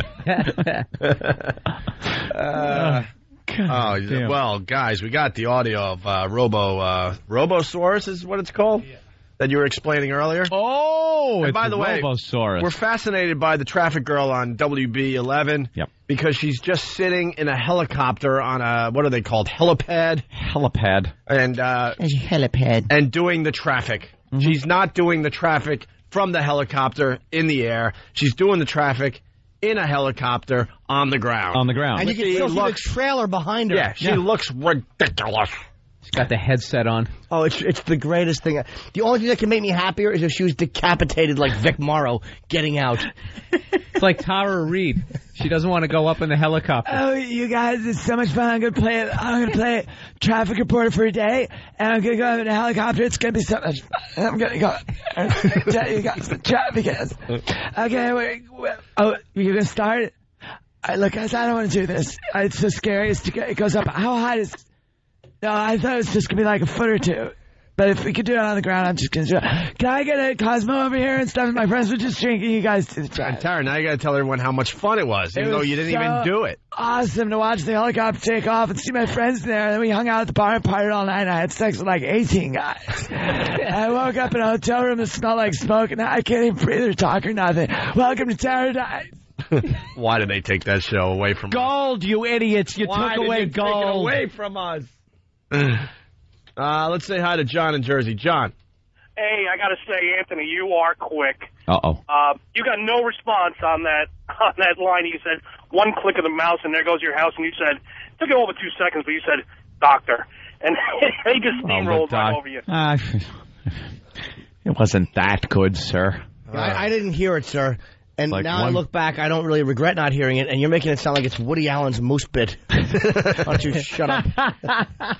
I heard that moose bit. I don't think it's that great. Oh, please. I'm going to have to listen again. It's a work. It's the Mona Lisa spoken. It's a work of art. Maybe it might have been good back then. That's what I'm thinking. Maybe it was good back then. No, it's still good. Robosaurus audio from the WB11. Let's get into it. I mean the Berkowitzes. Should we over-explain this again? It's you see these things at the monster truck shows. Of course. And they look like dinosaurs now. They pick up cars, and they breathe fire, and they smash the cars. Oh, it's wonderful. And the children just yell and scream. They enjoy it. Ooh, who's winning this time? Chevy or Ford? Ooh. Cares. In the meantime, rev up those engines. Off is hanging out at Raceway Park, trying to escape the very dangerous, treacherous Robosaurus. Run! I wish it came I think that's the best advice you've given all morning long, Linda. By the way, I'm in our executive producer's car. I thought we'd be safe. Kenny, is he toying with us? Or is this getting serious? Let's get out of here. Run. Oh, it's getting hot. Run. Robosaurus, once again. Oh, I don't think that's going to work, Kenny. Uh-oh. Here he comes. He does this every year to us, Kenny. Oh, boy. Tell me about this guy. Why does everybody like Robosaurus? I despise the beast. No, he's a hero. Tomorrow night he's going to bring a great show there. Okay, terrific. Yeah, that's how Brokaw started. Exactly. Oh, my goodness. Robosaurus is coming out is breathing fire. Are we in the producer's car? Because we've got to get out of here. Rather, let's go run. Yeah. Dan? Yeah, Tom, it looked just like the producer's car. It didn't look like a real old car that they didn't mind destroying, Some by the way. old car that was just painted up with a big WB logo. No, it looked just like a brand new car that a producer would be driving. The cheesiest Boy, you tricked me. You tricked me. Oh, Pontiac Sunbird. Right. We got the producer's car here. Yeah, that they quickly repainted. Yeah. We're in an logo old on it. With the Chevy Monza. The hanger antenna. Yeah. Not many people would believe that the president and CEO of the network drove here in this Ford Pinto. But he did, and now run. Oh, here comes Carasaurus. What's his name? I have no clue. Tom Brokaw, NBC Nightly News. Car tragically destroyed by mechanical device as I try to salvage my career. Carasaurus, run away, it's coming. I hate Carasaurus, but if you love him, please show up at the Nassau Coliseum. Oh, it's Robosaurus. I suck. Tom. Carasaurus. Yes. You purchased the whole chair or the whole seat, but... You'll just need the edge. That's right. You'll only need the edge. Look at as they pick up Leon Klinghoffer in his wheelchair. Robosaurus throws him over the edge of the Achilles Laurel. It's a terrorist. Is it a terrorist robot? We'll tell you at 11 on WB News. WB is what are they doing with this publicity? They should not be allowed to call it a news program. No. Anymore. Isn't there anyone out there that looks at this stuff and look at all these once they do it, it's not news. They're showing all fat people. Yeah. Dr. Steve is getting. It's Uncode with Dr. Steve. We're infatuated with the show. He has a haircut like Stupid Hawk. Oh, that Stupid Hawk, and you point right at him. You're brutal, Jimmy. It's the same, news program. All these characters are on it. The traffic girl, on Code with Dr. Steve. Yeah, no, they're not the same. WB11 takes the cake, and someone has to take their news thing. No, I mean, all the things we're talking about are from this one show. Oh, yeah, exactly. I'm sorry. It's not a news show. It's this... Hey, guys, they throw it back so the studio could banter about what they just saw with Robosaurus. Oh, with Robosaurus. Oh, let's now we got I don't know about you, Jimmy, but some of my best stand-up comes from the inspiration of these newscasters just improvising. Oh, yeah. It's such a live moment. Oh, they're so in it. Inspirational. They're having fun and they're bonding. And the spontaneity of their conversation is always spot on funny. And they always laugh only when it's funny. They don't just force laughter. You know, I love to. They're never uncomfortable. No, they're just so comfortable in their own skin. And they could segue from something like this into child death with no problem, without it seeming odd or uncomfortable. It's just terrific. Let's listen in. So Robosaurus once again has destroyed our executive cars for the WB11. Did it? Back to you. Lauren's going to be a little bummed about She that. might have to fire Larry for that There one. you go. I don't know. She'll buy some new fancy car with that big jaw. I'm right? like 7 years old when Robosaurus is on. I'm like glued to the TV. I love that Robosaurus. I did too. Kids getting it free. That's awesome. Oh, wow. That was awful. I could listen to these dopes banter all day long. She summed it up, though, at the end. It was awful. You heard her right there. And we ask you guys out there in Radio Land to send in your awful news banter. Yeah. We can't get enough of that crap from your local news. When They always do the shuffle. I just watched her do it. Yeah. Always. What are you shuffling? It's on a teleprompter, you whore. Yeah, everything they say is on a teleprompter. Shuffle, shuffle, shuffle, shuffle, shuffle, shuffle, shuffle, shuffle, shuffle. Banter, shuffle, shuffle, shuffle, shuffle, shuffle. And they don't even use the news, the papers in front of them. They all read it off the. Of course they do. They just hold it because they're nervous. I don't know what to do. I have nothing to shuffle, shuffle, shuffle, shuffle, shuffle. Straighten them out. OCT. My favorite They're playing with the mic stand. That is exactly is that what it is? Yeah. That's exactly the stand-up what it is. comics equivalent is playing with the mic stand? They're like, oh, God, Yeah. that one didn't work That too well. didn't work. Shuffle, shuffle, Shuffle, shuffle. Robosaurus was acquitted of rape. Shuffle, shuffle, shuffle, shuffle. My favorite is the blank stare into the camera when they're supposed to go to a filmed piece. Yeah. And they go, we'll take you now to the Bronx. And then they look and realize the clip isn't there, but they just stare into the camera until they realize, okay, we'll go to that clip later. And it's so uncomfortably long that you're just looking at them going, uh-oh, what are they going to do? You know when you have that moment now was with digital cameras. Remember the old days? Hey, 1, 2, 3, boom, it goes. Click. Now you sit there after shows smiling, and The phone never knows to hold the button down. Yeah. You got to hold it down. It didn't go. Hold it down halfway for the autofocus. Now all the way. No. Did it go? What's no, okay, give it to me. No. Sometimes they're accidentally filming you. So you're sitting there like smiling. Did it go? Did it go? You're being videotaped. I did that to a bunch of people on purpose with my camera. Hilarious. I was like, all right, yeah, we'll take a picture. You know, so I go, I'm taking a picture of listeners. So they'd pose at this event we were at, and I'd start videotaping them, and they're just standing there with a big, long, dopey smile on, and they go, did you do it? I was like, dude, I'm filming you, you ass. They get all embarrassed. There's some dumb girlfriend with a stupid cell phone camera. I'm hitting send. Is that good? Send. Yeah, that's going to look great. Teach your broad how to use hold on, banter. Shuffle. That 0.5 megapixel camera. Oh, where each person comes out as just 2 blobs of color, flesh and whatever shirt you're wearing. An Etch-a-Sketch is actually 2 megapixels. Camera phones suck. I will never use one ever until they're 300 megapixels. Hey, Jim, as we go to break, we really got to take a break. I'm shuffling. Yeah, you shuffle to break for us. Shuffle to break. Don't forget Bill Burr in studio.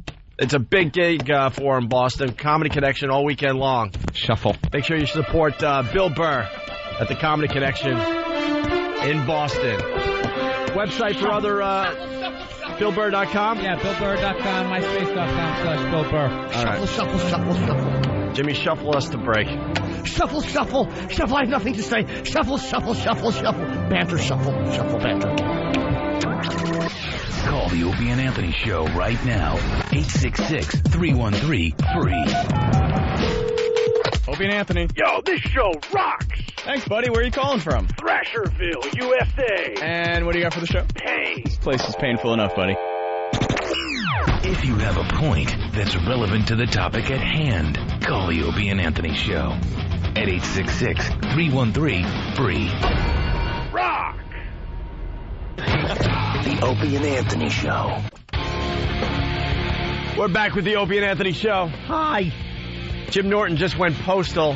Lost his mind. All I saw was he was talking to somebody. He then took his phone, which he's been having trouble with, and bit it. He bit his phone and went into the bathroom. He had a death grip on his cell phone. Yeah. Went into a death roll like a croc. He seems better. Bit it. He seems better now, though, Anthony. Should be all right. Are you okay? Yeah. I get concerned. He washed his fruit. He washed his fruit in the bathroom. He's very. We never got the fruit story, by the way. Oh, yeah, you did. No, because you wanted to wash it in there, but there's cigarette ash all over the place. Then you had to go in the other bathroom, and someone was crunching as you were trying to wash your fruit. I'm looking at their shoes in the mirror under the thing. Trying to wash my blueberries, strawberries. Sounded like the guy was around a campfire. Let's just say I talked to Eric Logan, who I love, crackling, and I am biting my tongue, and I know he asked me to, and I will. But there's just somebody who I want to crucify. I want to be so. I won't say what it is. I just want to be so vicious right now. Give them 24 hours. Yeah, give a timeline. Give them 24 hours. No, that's just fine. That's what Eric said. And then blow up your building. All right. That'll show them. Seems to work. Showing people. Bill Burr helping out the show today. I got to be honest, the ONA traveling virus. We got 3 dates so far. It's looking good that we're going to go to Cleveland with this show. The ticket sales for the PNC Arts Center, great. Yeah. For the New Yorkers and the New Jersey people, great. No problem. Philly, forget about it. The ticket sales, great. Through the roof, Opie? Through the roof for Camden, selling New Jersey. like what? Flapjacks! No problem in Philly whatsoever. We're playing the Tweeter Center across the river there in Philly. Boston, what's going on? It's actually not bad, but it's not as good as what's going on. We like to be honest on this show. We're not happy with the ticket sales in the Boston area for the DCU Center show Saturday, August 5th. I think because it's in Worcester. Yeah, we had no choice. We weren't allowed to do it in Boston because someone's holding a grudge up there still. It's what? It's Worcester, Boston. Worcester, Boston. Worcester, Boston. No, see, it's Worcester or Boston. So we need to get the word out. Even I know that. It's Albany, Manhattan. Yeah. Yeah. We need to get the O&A Pest in the Boston area to get the word out. We're not doing too good. I'm not going to lie to you. That's because it's actually the Worcester area. Yeah. Yeah, it's a scary place. But it's kind of further away than we would have liked it to be from where our listeners' base of operations are. Don't worry, we'll have a lot Boston. of cops in the area that day. You'll be fine. As opposed to Worcester, Boston. Right. Like in the old days when we worked at AAF, we could sell Worcester real easy because it's like it's a Worcester station. Right. And then they would try to do the Worcester, Boston. Worcester, Boston. Like really? Chris Everett Lloyd. But ticket sales are lame compared to Philly. Philly is just kicking Boston's ass. Yeah. Of course, New York's going to be, the number one because this is where we're based out of. Philly, just unbelievable with ticket sales. Boston, really lame. So I just want to pump this. It's the DCU Center, Saturday, August 5th. I'm having a tough time. August 5th. The lineup, Jim Norton, Bob Saget, Tracy Morgan, Bob Kelly, Ralphie May, Bill Burr, Patrice O'Neill, and Rich Voss. Tickets through Ticketmaster.com. Go to OpieandAnthony.com for all the info on the O&A Traveling Virus Tour. Way back in the day, I used to perform out there in Worcester, Boston. Yes. At the Aku Aku. Oh. Little Chinese restaurant out there. Aku Aku? Yeah, in Worcester, Boston. Never heard of it. Yeah. And just added to Sir Morgan's Cove was where we used to hang. Good old Sir Morgan. Me and Opie. I never hung there. I never hung there I just either. did the commercials for the rat hole. I've never been there, so I have no idea. I've never. But listen. So we got this just added to the O&A Traveling Virus. The drunk clown. Oh, no way. Wait. Dunk Clown. Dunk Clown. What was his name? Guy? Yeah, but he sounds drunk, too. So, yeah, the dunk clown. Yeah. The clown that's in the dunking booth and just That Ozfest was great. Just kills people. He berates people so badly. He does it better so than anyone I've ever seen. Yeah. I've seen a few of these guys over the years, but the guy that Bill Burr interviewed at, Ozfest? Last summer, we got him for the tour. He's going to do all 3 dates. A 10 could walk by him and she'll leave crying.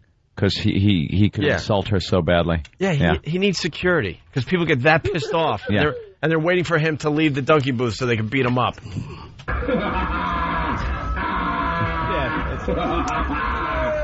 So he's going to be part of the O&A village that we're putting together. I forgot. You know how mad he made? He got people so mad that when they finally dunked him, like 40 people were just like, F you! Like just screaming at him. Oh, it was great. I forgot all about that guy. That guy's hilarious. Let me show you how brilliant our listeners are. Mm-hmm. And we acknowledge that on a daily basis. Jason from Rye, August Fist. That's what Howard's doing to his fans, right? Yeah, that's what the fist stands for. So there you go. Ticketmaster.com to get your tickets. OpieandAnthony.com to get all the details on the O&A Traveling Virus. We're really excited. The comedians are really excited. The O&A Village is coming together nicely. It's going to be a lot of fun. August 5th, DCU Center for the Boston Worcester folks. All right? Roy, hey, I forgot to bring this to the table. No, you didn't. It's right there. What? Whatever you're bringing. No, You're a Free Man starting today. Oh, yes. That's how we wanted to start the show. But yeah, I know we got into other things. But with the doctor blowing up his brownstone, The family has moved on. They have left the building. They have left my house today. After 3 weeks. It's 3 weeks about, yeah.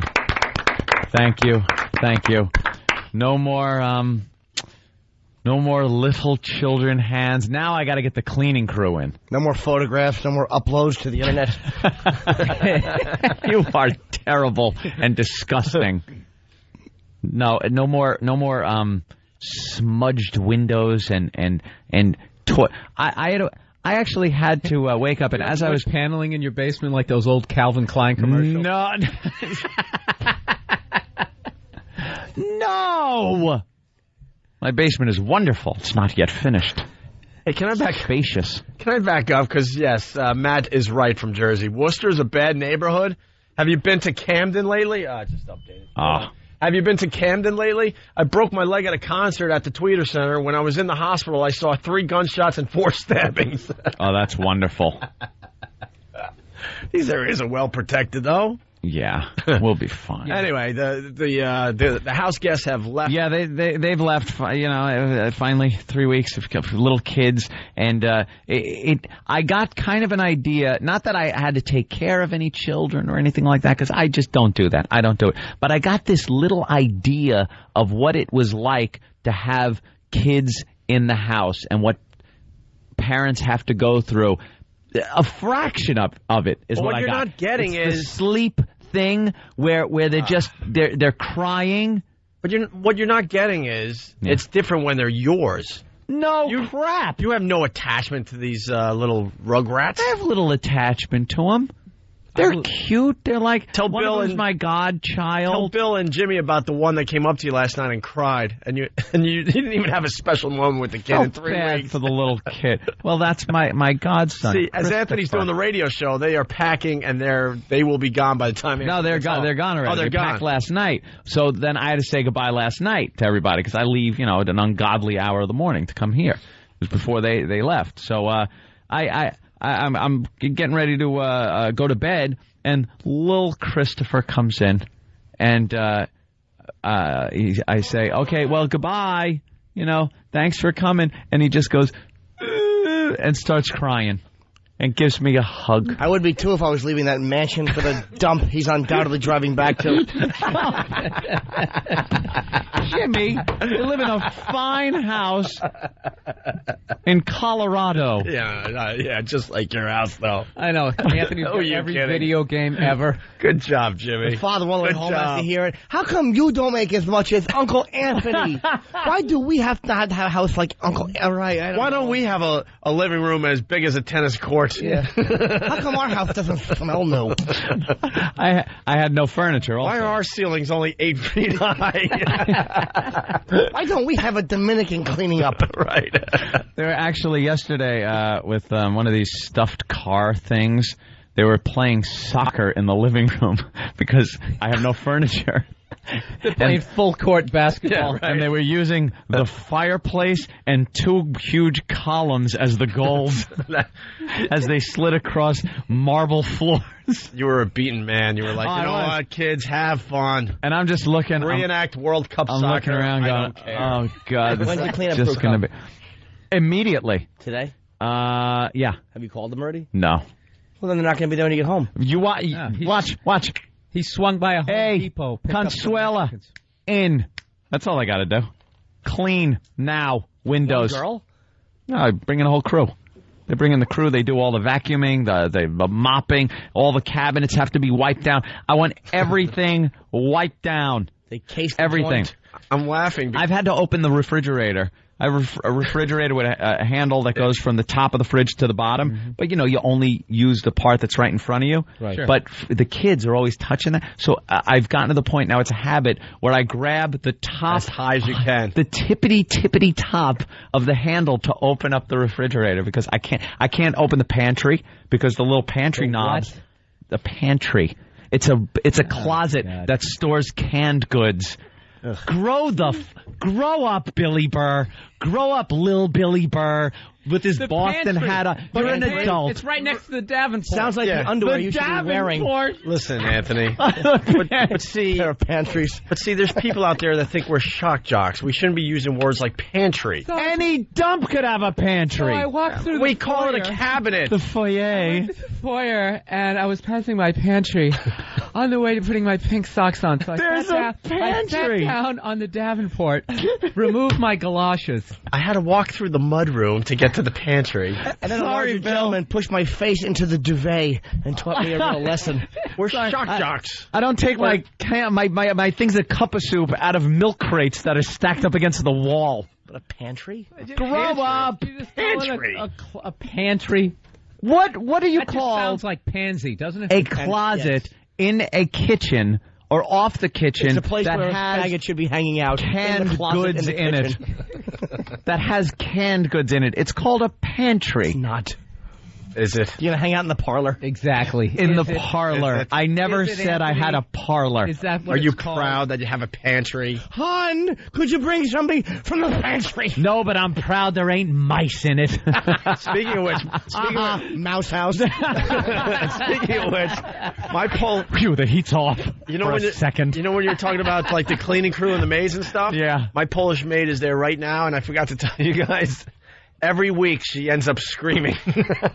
Screaming from the mice, right? She'll either find a mouse like hiding in a corner somewhere or an oversized cockroach. And these maids, especially in New York, they're used to seeing everything. Mm-hmm. She ends up screaming at least once while she's at my place cleaning up. A roach? A big roach? Where? Massive. Your bedboard? Massive. A water bug? No, this thing... Roach, they're huge. I had to kill one. I had to take its head off. That's a city roach. You had to take his head off. Yeah. Where was it? Like behind the toilet. Like a Highlander roach. As opposed to what, just breaking one of his antennas? Just sending a message. Send a message back to the rest of you. You got till Tuesday to get out of here. It's more where that came from, Tally. When this little kid walked up to you crying and sniffling, what was he saying? That he was going to miss you? He goes, "Goodbye, Uncle Anthony." And I gave him a little hug, a little tussle, a little hair like tussle. Grinch. Huh? Remember the Grinch when that little chick came walking up? That's what this sounds like. What, the little who? The little who whore? Yeah. Did those big eyes of yours go blink, blink, and get a little sad? I had to go to bed. I think I was like 10 hands deep in a poker game. Did you feel anything? No, he didn't. Did a kid make you feel anything? Did your heart grow 3 sizes bigger? 3 sizes bigger. I felt, I did. I felt like, that's kind of sweet that the little kid kind of grew attached to the house and, us and everything. That's the house. And it was, beat it. It was nice and stuff. And then I'll give you that. and then it was like, all right. Right. It was kind of sad. I got to get up at an ungodly hour. Get out. So keep quiet, kids, as you continue to And pack. shut up. Quit yapping. Bye, Uncle Anthony. I hate you. No, I did not say. Dirty fingers. I hate you. I may have said dirty fingers under my breath. Go back to your hovel. With your dirty fingers. They don't. Right there, Pete. Live in a hovel. It's a wonderful place in Grand Junction, Colorado. Oh, that place is a dump. What, you never been there? Yeah, I've done community colleges there. Morons. Morons live out there. Unbelievably stupid people with small houses and TV antennas. They're definitely going back to a dump. They have satellite. They don't. And PlayStation. They're lying. We haven't said hi to Pittsburgh in a while. Dave, what's up? You're representing Pittsburgh this morning. How you doing? All right. Hey, I just wanted to call and tell you guys you're funny as hell, man. Oh, thank you, sir. I'll tell you, Jimmy Norton. He's a funny Jimmy guy. He cracks me up. He's the one I look forward to. Thank you, Dave. As Who it doesn't? should be. Godspeed. All right, Dave. I'm coming soon, Pittsburgh. I'm just booking a date in the Improv. It's going to be a lot of laughs. Okay, cool. Oh, you guys are catching on in Pittsburgh, I'll tell you. Oh, we hope so.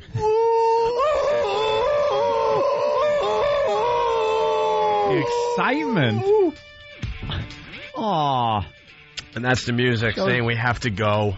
Ready for a little walk? Bill Burr, the big plug. Because most of our, how much of our audience leaves? I was going to say most, that's not true. 1%. Is it half? I don't know. I don't know. A big part of our audience is leaving us, so get the big plug in for this side of the Opie and Anthony show. Comedy Connection in Boston this weekend. I'll also be in Providence and Saugus. And in Newport, BillBurr.com, MySpace.com/Bill Burr. Bill Burr is a comedian friend that comes on our show every so often. Right, I was explaining it, Opie. I have a thankless job. I want to acknowledge that today. Stand-up in a pantry in Worcester, Boston. Shut up. Hey, we had a lot of fun. Pantry. We continue on XM in just a few minutes here with Bill Burr. If you're not joining us, have a great day, and we'll see you tomorrow. See you tomorrow, man. What's the selling point on your house? It has a pantry. God's sake.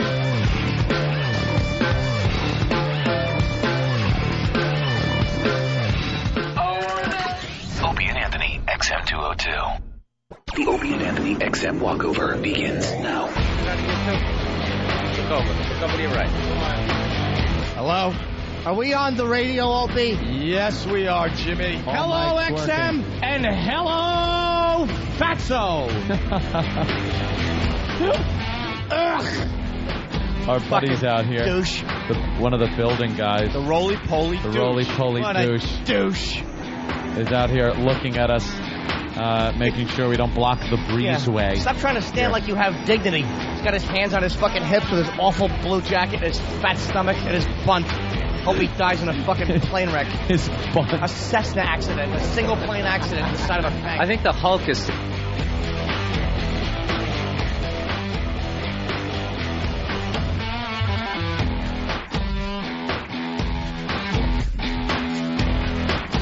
Are we back? Now they were. Now we're what back. happened? Just when Bill Burr was about to smash somebody with a good line. That's all right. Let's. Why would Why it work? roly-poly fatso? Why would it work? Why would it? Why? Oh, I think he just gave you the Maloika. The what? I don't know. What's that mean? This. Okay. Why is he still staring at us? He flipped you the bird. He knows we don't like him. He flipped you the bird. That man has a blue blazer. I can't even say. That guy. Look, he's got his hands on his hips. Look at him. That's right, fat fuck. That's the official keep it moving pose. That's right. Keep it moving. Stop having fun. What a complete douchebag. Asshole. Stop trying to salvage your dignity, you little fat cunt. Hey, come on, guys. He's just doing his job. Good point, Bill. Good point.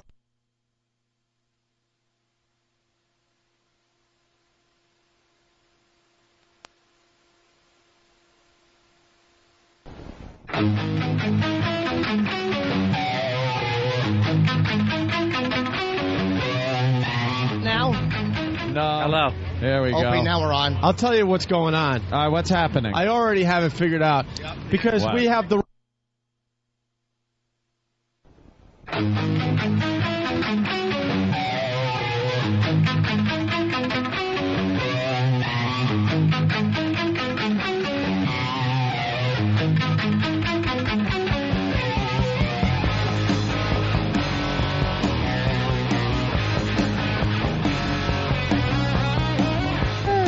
All right, we're back. Listen. Hey, is this because of the jerk off in our building? Exactly. No one wants to have fun anymore.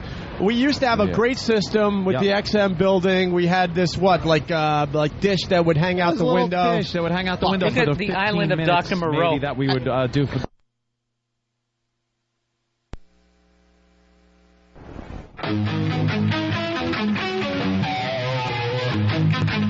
All right, we're back. On fucking road. The building had a problem with the dish hanging out the window. The dish wasn't bothering anybody whatsoever. It made the walkover nice and easy. We could broadcast. He bitched. He complained. The building complained. So now we got to throw, I think, the dish on the roof or something. Yeah. I think they just stuck it out the window. Just now. Oh, there it is. Yeah, see? It's out That's now. going to get us in trouble now. Because now we had to work around the building because they're just buzzkills. You should just have Master Poe lean out the window and hold it. Yes, gentlemen. My forearms are made of steel. I don't want to say it on the air. I can't even. I gave my mic to Steve because I'm going to throw it and break it. I hate that guy. It's unbelievable, all these people that have who cares jobs that have to justify their stupid salaries and their stupid jobs. We weren't bothering anybody. Savage animals. Savage animals. Yeah, he's all. See the Bill. See the antenna sticking out the window, way up see there. The flagpole. By our, no. Yes. Yeah, oh my God. That now for the time it takes to walk from that building to this building upsets somebody. Wait a minute, that little thing, that little skinny thing, that little thing comes right back in. The second we get to the door, it's back in. But the fucking building cunt can't deal with it being there for that long. That's on her tax return too, isn't it? Yeah, yes. Building. I don't know if it's a guy or a girl or what. Doesn't matter. What happened there? Occupation. Oh, wow! Somebody got fired right in the middle of fried rice. I said, get the fuck out. It's like, can't you just leave it alone? Because it's something out of the ordinary, out of the everyday. An antenna sticks out of the window. Well, just know when they go back to their high school reunion, they have, hey, Bob, what do you do for a living? Oh, I'm a building cunt. I'm a building cunt, and I make sure the antenna doesn't come out the window every day. Well, let's get in. It wrecked the whole walkover today. Jimmy gave up on broadcasting. I don't blame him. That was awful. Because now we have to keep the antenna inside the building, and so the signal craps out. They're trying to figure out if they could put the dish on the roof now. Jimmy's asking where the gas main is for the building. It's getting a little scary. And Jimmy's annoyed to begin with, so he didn't need that. You mean just in general? Oh, we didn't say goodbye to everyone that just did the walkover with us. Sorry, guys, but we're just a little annoyed today. Continue in just a bit. A couple was in a vestibule at St. Pat's doing ass sex. Lick, lick, lick, lick, lick. Sounds great. Complete whores. Opie and Anthony got this couple to have sex in New York's St. Patrick's Cathedral. Desecration against the church is disrespectful. It's a true sacrilege. It was just a joke. Opie's fault again. How can we blow up our lives today? You rocking sex. Uh-oh, we're in it again. They hire people who are artists to do a certain thing, and then when they go too far, they suddenly wash their hands of them if they feel the heat is too heavy. Opie and Anthony should not have been fired. Technically, we didn't get fired. They probably shouldn't have hired them in the first place. Exiled radio hosts. They had been fired in Boston after announcing that the mayor was killed. Another prank. And I go, Anthony, I got a great idea today. We're going to tell the whole city of Boston that the mayor died in a fiery car crash while he was on vacation in Florida. What do you think? Oh, my God, is this a bad one? Oh, it just gets worse and worse. Everything just went right down the crapper. Can I just say fuck? The duo is signed on with XM satellite radio. Thank God. Yeah, we'll make it work. Oh, what a glorious day. It's all about me. I play golf with old guys. I am a grinning idiot. Act. Hey, it's Opie and Anthony. We're back now at the new climate of radio. Ho, ho, Opie.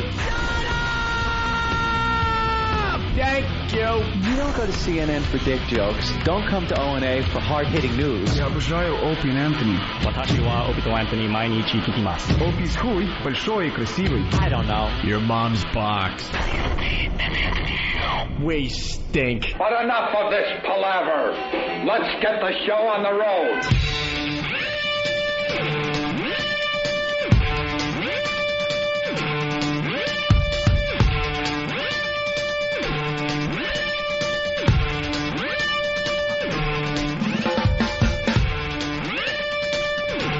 Ooh, Lysol-y fresh.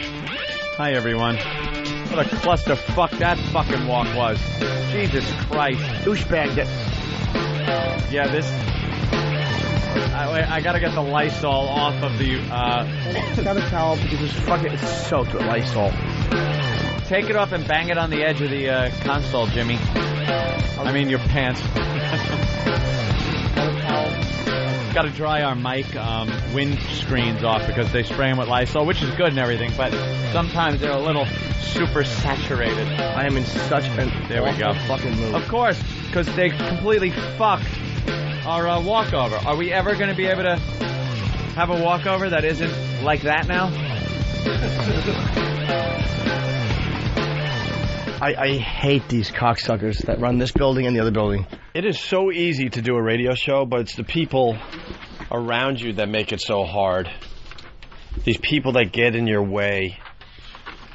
Just leave us alone. Building guy, like Ope said, justifying his job. And his salary. You got to get people to justify the job. So what do you do? What did you do today? Well, there's people up on the what window floor. Was I was the buzzkill for the Opie and Anthony show. The one right around the corner? I showed them. Isn't that our window? Yeah, but apparently this is part of the building, and the building has like some kind of... Yeah, see? Bill just got a big whiff of that. Dry your mic thingy off. With the mic on, yeah. Hey, hold on. God damn it, I should have went to him.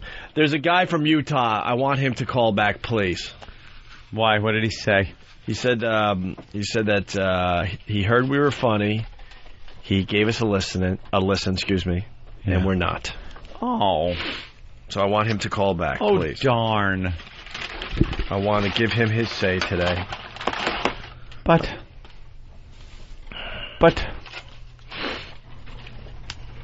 Just one day? I don't know. I thought we had a fine show today so far. Maybe he only heard the walkover. Really? I'm having fun. He can shit in his hat. Let's say hi to George in Jersey. George? Hey, just wanted to let you know, don't worry about the walkover today. It was funny as shit. Every time he lost it, and they went to the Van Halen oops, we ran out of dump music at NEW. Yeah, that's old school. We did go old school on you. It's funny once, if they screw it up every day, then, yeah, you got to go to Buildington and say, you just cost us a listener in Utah. That was for the old listeners right there. We don't even need to explain, but I'm glad you enjoyed that. Thanks. All right, bro.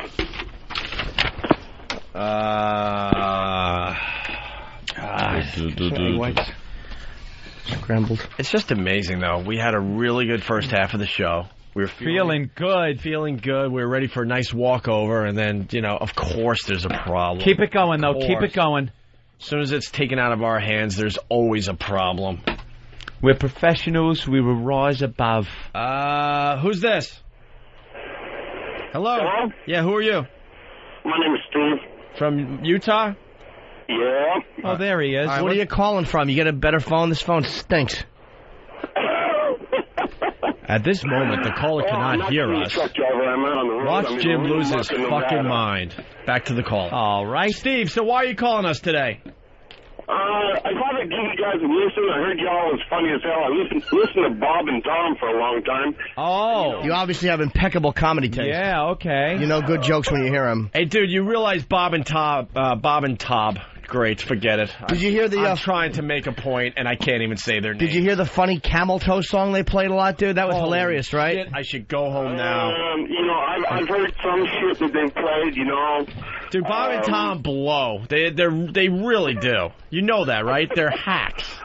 Yeah. They're mid-market hacks. They're on about 8,000 little stations across America. They were never able to crack it in the big cities. So the reason, because they're hacks. Giving you guys a listen, because I heard y'all was funny as hell. All right, so what didn't you like about our program? When did you first listen to the show? Yeah. I've been listening to it for the last couple of days. I hear a little bit of some old stuff that you rehash, like flashback stuff, and I'm just beginning to listen, and I'm just not hearing anything very funny. Y'all are just kind of, I don't know. Hey, Bob. Trashing some old shit. All right, so then why are you still listening, stupid? I'm a mess today, I'm telling you. Why would you listen more than once? Stop trying the forced laugh. Dude, stop. Stop the forced laugh because you're uncomfortable. Let me just say this. I'm giving you a fair chance, okay? We don't give a shit. Give us a fair fucking chance. How do you like them apples, Steve? Drive off a fucking bridge with a full load of fucking HIV-positive needles. Do you understand? And they all fall in you. Do you understand we hate people that say, I'm just giving you a chance? We don't need you to give us a chance. We have a huge fucking audience. Like it or lump it. Stick with Bob and Tom. That's what I say. That's your style. You're a Bob and Tom type of listener, so go back to Bob and Tom. On the radio. What's that? What's that? Listening to you guys is proof that shit can talk on the radio. That's funny, God, that's great. All right. I forgot to put my laughing hat on, you cock. Think of something really funny like that while you're fucking your overweight wife that you got trapped into marrying. Yeah, that's right. Keep forcing the laugh. Keep forcing the laugh, you fucking fake laughing jizzbag. From you too. What's that, sir? He hung up. Good. Of course, faggot. Keep listening, faggot in a truck. Go home and fuck your mediocre fat wife. Steve, you're still listening. Of course you are. You couldn't hang with us. You know it. Hung up. Go back to Bob and Tom so you can listen to the latest parody song. The fake laugh. I like the Camel Toe song. Ah, boy. Did you laugh? You're proof that shit can talk on the radio. Yeah. Really? You were way over your head, Steve. I believe Faggot in a Truck is playing on the movie channel tonight. Oh, I have to DVR it. Gotta get to sleep early. You faggot in a truck. Bob we got dumps. Wow, I'm sure Bob and Tom are nice guys, but they stink. I've never listened to their show. I could care less about them either way. They've been doing it forever, but the problem is they've never done it in a big city. I thought every fist reference was going to be dumped. No, it's got to be in some kind of context. Let's go. Listen to the fucking lawyers. The way they were talking, it didn't matter what context. Let's go to Mike in Kings Park, please. Mike. Hey, how you doing? Hey, Mike, what do you say to Bill? Screw him. Hey, Opie. Yeah. You're really screwing up today, man. I am so full of snot. I just want to blow my nose for the rest of the morning. Want to come up to my house and blow it on some of the windows. It's me and Smear with it's the me little and three fingers. other people in America that are sick in the middle of summer. Who gets sick in the middle of summer? Yeah. Fuck Thanks. you. Hey, I ate at your brother's restaurant, man. It's really good. Mike, let me tell you this. I can't even hear. I have so much snot in me. To be able to speak correctly, you got to be able to hear yourself. Okay. I'm frustrated and miserable because I can't freaking hear. You sleep with the AC on? I don't know. It's so funny. It's so funny, man. I did a poll yesterday, Bill. 3 other people sick in America. That's it. That's it. No one gets sick in July. Poll may have a plus or minus of 250 I'm to talking 300 million. a basic cold. That's it. Yeah. I know there's other sicknesses out there. I'm talking a basic. Who gets a cold in July? No, who gets a cold in July? People that have allergies. Is that a cold then? I don't think so. Really? No. It's the same symptoms, though. Eat your yogurt. I'm trying. But There's nothing worse than an angry guy with a cold in July. Just But the yogurt. Let me tell you something. Yeah, but the yogurt is adding more phlegm. Yeah. Have some milk after that. I did that already this morning. I had some cereal. I'll just phlegm everything. Everything that makes you phlegmy. Yeah. Then I have to be, tough radio guy, and I'm calling them Bob and Tob. Bob and Tob, you knob. Freaking talk. I'm the worst. Boy, real That douchebag at the other station really hates us, huh? Who? That fucking roly-poly douche. Oh, yeah. And he knows we were talking about him, and he knows we hate him. And Good. now he's going to go and fuck him. rat to let him. He huffed off, what was it, His Friday? hands on his fat hips. No, we really let him have it last Friday. He huffed off, or the Friday before he went away for the long weekend. Yeah. And he was going to get us in trouble. Remember, he grabbed his walkie-talkie and huffed off? Beat it, fatso. Walkie-talkie. And guess what? Nothing came of that. Nothing came of that. They think he's a joke, too. Like, the security guard that's too overzealous for the security guard. And there's somebody that's got to be in charge, and he might be the guy that has a little sense, so that when the security guard comes up to him and says, there's a problem on floor 4, and the guy goes, calm down. Relax. You're fucking security guard. Take your walkie-talkie, retard, and go fucking downstairs and stand in the breezeway. Make sure, all right, I'll give you a job. Make sure everyone keeps the breezeway clear. And then he goes, okay, yes, sir. Throws a salute. A fucking security guard building guy salute. And then goes down and you gotta keep the breezeway clear. Keep the breezeway clear. That's my job now. And it's like a retard. You got to give him a job. Since 9/11, they all feel important. Mm-hmm. Oh, yes. Like every building is a fucking target. You can only hope one of them was standing I like there how people thought that building yesterday. That brownstone that the doctor blew up, like maybe that was a terrorist. That falls right in line. Sure we'll does. attack the Pentagon, the World Trade Centers, and then the townhouse on fucking 62nd Street. The townhouse with a home doctor's office in it. In a hoity-toity neighborhood, yeah. Exactly. Now none of them feel safe. All right. The dumps for today? Yeah. Let's go to the dumps. Live from the Opie and Anthony Go Show to the dumps. studios. Hold on. Cut. What? Why do you give him the good cue? Yesterday I got the awful cue. Because I yelled it like, here it comes, motherfucker. And he did that. No, but I pointed at him. I'm like fucking Edward R. Murrow. Go to the dumps. I pointed to. I have like a cigarette in my hand, and I pointed at the producer. That was perfect, and it bothered me. Yeah. You want to do it? Well, yesterday I wanted to cue up the Lonesome Loser for Jimmy. And I had the big, hit it! And also it was, here's the dump report. Cluster. But today you get it perfect. Yeah. You like him better, don't you? No. Yeah, he's just not phlegmy. You can understand what he's saying. It's all right. Ant's not an asshole. That's why you like him better. Not on the outside. I'm quite the asshole on the inside. Anybody with a pantry is a douchebag in my A pantry is a very useful thing to have. All right. What are you and I like stocking that. up for? Well, give him the coming race war, idiot. Let's go to the dumps! Live from the Opie and Anthony Show studios, the Daily Dump Report.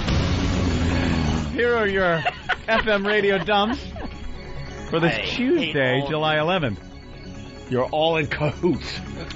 At 6:36 a.m., a caller was heard saying, "You're doing fucking awesome." Of course, this couldn't be tolerated on FM radio and was promptly dumped out of by the talented and lovely Albert Dukes. At 7:10 a.m., and this is a bad one, fullblownaids.com. Wow. A website that may have naked ladies on it was put out over the airwaves. This, too, had to be stopped by the wall that is Al Dukes. Yeah, that was put out of its misery. Yeah. So there you go. Only 2 dumps, one being a website, one being a caller. We just know how to work regularly. And we talked about fists up asses. We talked about gay guys fucking up the ass.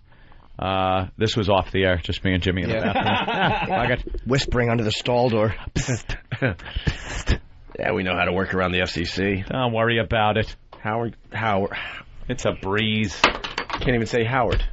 I thought you were saying, how are you today? It was like, fine, we discussed this earlier. Kathy and Merrick, what's up? Hey, guys, how you doing? Good. Hey there, Kath. Hi. Listen, yesterday morning you guys were talking about Keith Richards and his acting abilities. Right. And Jimmy was talking about Mick Jagger's phenomenal acting on his video for Waiting on a Friend. Yes. Last night I'm watching VH1 Classics, and that video came on, and I've never laughed so hard. You were thinking of Jimmy. Cheesy. Number one, how cheesy the video is, and how scary this was to think that they were trying to attempt acting. Well, Mick Jagger was the first consideration for Clockwork Orange over Malcolm McDowell. Really? Yes. Oh, really? Yes. 1971, so back then, obviously... You could almost see it, but I'm so glad they didn't go that way. Of course not. For being a bastard without a duke of an idea how to comport yourself public-wise, oh, my brother. O&A Party Rock! All right. Oh, that's okay. That shouldn't have... that wasn't me, by the way. 6. Have a good day, guys. I have enough times today. That was badly raped, I guess, by Master Poe. Because that was supposed to be a Clockwork Orange clip, and it was a Master Poe. That's what he yells when he climaxes. It's a hell of a rape call, yeah. Here's Try the Wine. He said, I can smell your cunt. All right, that's quite a vintage. The vineyards of tuna. Here's She's Dead. No! No, no, no, no, no, no, no, no, no! No! No, no, no, no, no, no, no, no, no, no, no, no, no! No! Anyone want to claim responsibility for... Wow, Than's hand shoots up so quickly. Wow. You gotta appreciate that. Gotta appreciate someone taking responsibility around here. Mark it down, June 11th, 06. Someone actually took responsibility for screwing up on the Opie and Anthony show. Way to go, Than. And Than's everyone's favorite, so he won't get in trouble. We're going to make a trophy. He won't get yelled at. He won't get in trouble, right, guys? Because it's perfect Than. He just mumbles something and leaves. He doesn't even know what happened. That's even better. He's not even going to try to come up with something a la E-Rock. E-Rock would have pointed at a Post-it note and went, well, what I told you over there earlier was something of a... All-Star game. All-Star game and stuff. Tuesday. That's all he does is he points at a Post-it like, that's your fucking problem. Read it right there. I had an alibi. Could be blank. Could just have scribble on it. Could have something that we did a break a half hour ago on, but it's right there. He tries a distraction. It almost worked yesterday. Almost worked. I gotta get some brilliant. All right, listen. Idiot savant without that pesky savant part. Our old drivers or our older drivers a danger. NBC News. Of course they are. We've had a couple of these in the last few days. Barreling into crowds of people, old drivers, creating a nuisance. Yeah, but they're only going 2 miles an hour, so I don't know what that says about killing people. Your agility if you can't get out of the way of a fucking pacer. It's an AMC pacer. A lot of windows on there. I think you're right, Bill. I think it's a God test. Yeah. Cars coming at you, 2 miles an hour. Can you get out of the way? You deserve to continue to live. They're shriveling brains. I mean, aren't people yelling, oh my God, for like 3 minutes as it slowly creeps towards you? But it's not always, unfortunately, it's not always that way. It's usually in reverse at fucking like 50 because they always. I was hitting the brake and it accelerated, and for some reason the car just knows that old people are in it and switches the controls because it never happens to just fucking anyone else driving around. Can I jump back over here? Oh, where are you? Over here. Nico from DC. Hey, what's going on, guys? Hey, Opie, you flimmy douche. It's July 11th, 06, not June. Yeah. When did you say June? I said mark it down, June 11th. Someone finally takes responsibility for being wrong on the Opie and Anthony show. Wow. Are you having a stroke? But at the top of this piece of paper, I'm coming up with an excuse. Here, read it for yourself. On the top of this paper. O&A dumps Tuesday, 6/11/06. Good thing I didn't read that. I read the one down here, Tuesday, July 11th. But in huge bold print, it does say 6/11/06. I wasn't thinking. I'm adult. All right, so we got our older drivers at danger, NBC News. Yes. A couple of bad stories in the last week. Most students take this safety class for older drivers to get an auto insurance discount. Veronica Forbes is the youngest at age 60. When I repeat to someone my age, it's difficult for me to say those numbers. They sound so foreign to me. She's a youngster compared to classmate Berna Linden, still highly active at age 81 and still driving.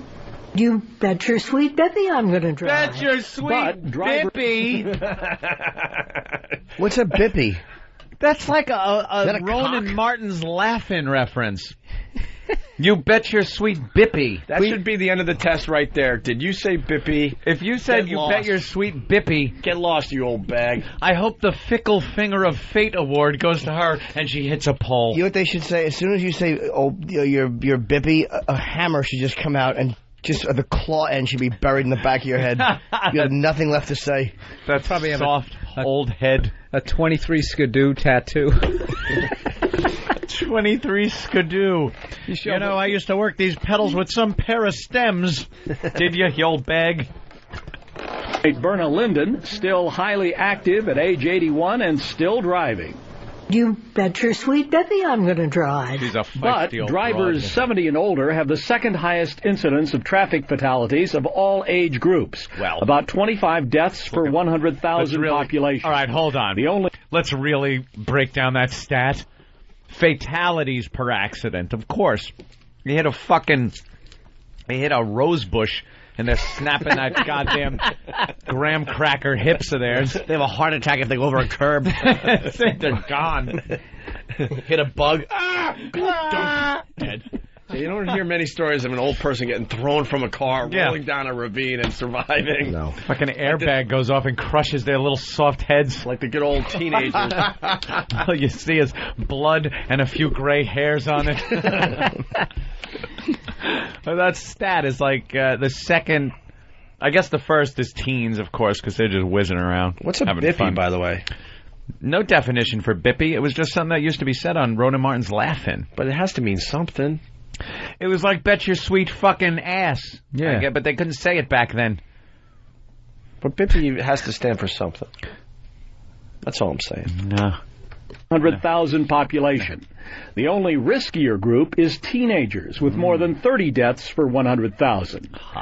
The American Association of Motor Vehicle Administrators, representing state officials who administer traffic laws, wants a national standard to measure the driving fitness of seniors. It should be based upon their functional abilities, their abilities to operate a motor vehicle. You know what it comes Wait a minute, did they say 30 people per 100,000? Yeah, teenagers. And 25. That's it? 25? Yeah, who gives a fuck? That's not a problem. That is not a problem. That is nothing.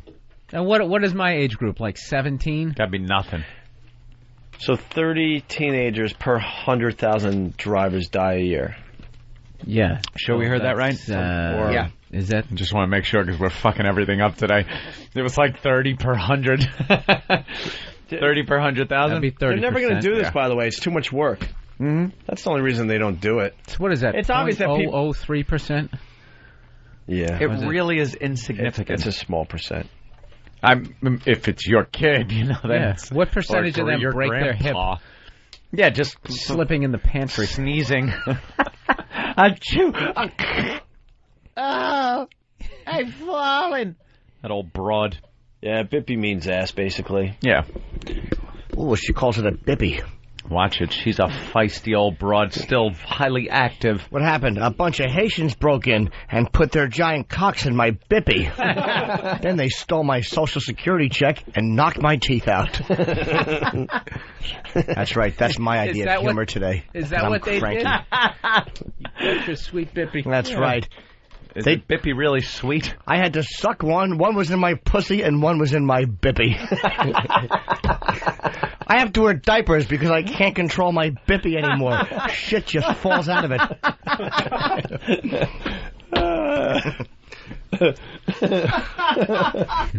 One time a young ruffian took my purse and fisted my bippy. I'm such a burden on my children. They have to wipe my bippy. I feel bad for Hank. He got cancer of the bippy.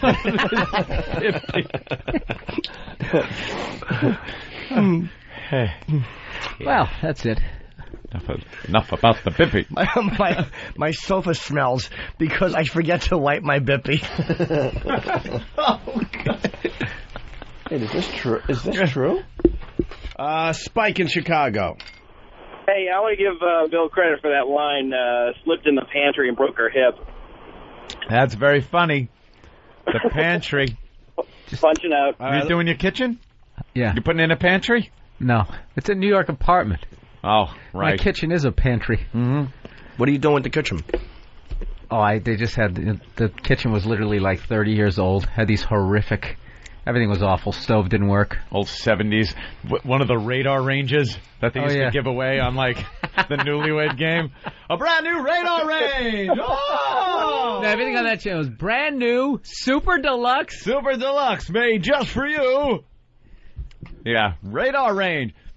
For a while, there was the range. It was that thing that had the overhang and the 4 burners and this big overhang. It was very 70s looking. Oh, yeah, and there was all kinds of spaces where shit should be. You know like when you buy a car that has no options? So they just got that plastic piece where the radio would be. Stuff is supposed to be there. Yeah, like where the dishwasher was supposed to be, I had like a basket. It was awful. You're almost getting to be a big boy. I like that. Actually, yeah. You're growing up. I'm dealing. Well, I mean, yeah. Did you buy that place you were in? Yeah. Okay. I'm renting it, Jimmy, and I'm just going to renovate. I got that kind of fucking cash. Yeah, let's see. Jesus Christ. No. Is it that early? No, I meant like the place that you had been, or did you find a new place? Did I what? I didn't know if you found a new place or if the one you were in sold it to you. Tell me what he's talking about. Let's say hi to Ron. Bill was living in this joint. So I says to Bill one day, I says, Bill, you going to buy? He goes, Jim, good job today on the show. Yeah, I'm going to buy. But I didn't know if he bought the place that he was in or if he went to a new place. Or if he moved to a brand new place. Right. If he moved to a new place, would he move to a place that needed a new kitchen? Absolutely. Excuse me, I'm eating. A lot of guys will fucking do that because they figure they could, the money you put into renovation, you can just jack up the price of the place. Could you put more omelet in your mouth, please? No, I don't care if I eat any of that. What were you getting to? Well, I wanted to say hi to Ron in New York. What do you say, Ron? Welcome aboard. What's up, Ron? Hey, I like the show, guys. Hey there, Ron. A few years ago, I was watching my kids, and all of a sudden I hear this sound. I look out the door, some old-timer in a car going straight down my street about 20 miles an hour, and at the end of the street there's a house. Boom, hits it like a kamikaze pilot. So I run out there to, see if he's all right. I pull him out of the car, and he was all right, but he's like, hey, I'm in big trouble. I'm in big trouble. He tried to turn his car off and thought that would stop his car. Then what happened? I didn't like your story. Yeah, I didn't like your story. I like the content of it, but the way you told it was awful. If his story had half the momentum of that car barreling into the house, I think we would have listened. Let's go to Jay in Alabama. A horrid storyteller. That's when people just start looking at the ground all uncomfortable. Yeah. To look out like, why does he tell stories? Why does he even try? This is the first caller from Alabama in 3 months. Alabama. Hey, how you doing? Sorry that the show got too intelligent for Alabama. Oh, no, it's not too bad. All right, Jay. Hey, you guys, I'm a state trooper in Alabama. I usually work night shift, so I usually hear the replay. Yeah. This is the first time I've been able to hear you guys live, and I just want to tell you a quick story. You guys, there's some kind of DUI, 1-800-DUI commercial you guys run, and it usually comes on about the time I have a DUI in the back seat of my car. I bet that's very often down there, right? Yeah. You have an XM in the patrol car? What? You have XM in the patrol car? Yeah. They let you, or you just kind of sneak it in? Let's don't tell anybody, okay? Okay. That's fine. All right, thanks, guys. Punch it out. Bye, I'm enjoying the show.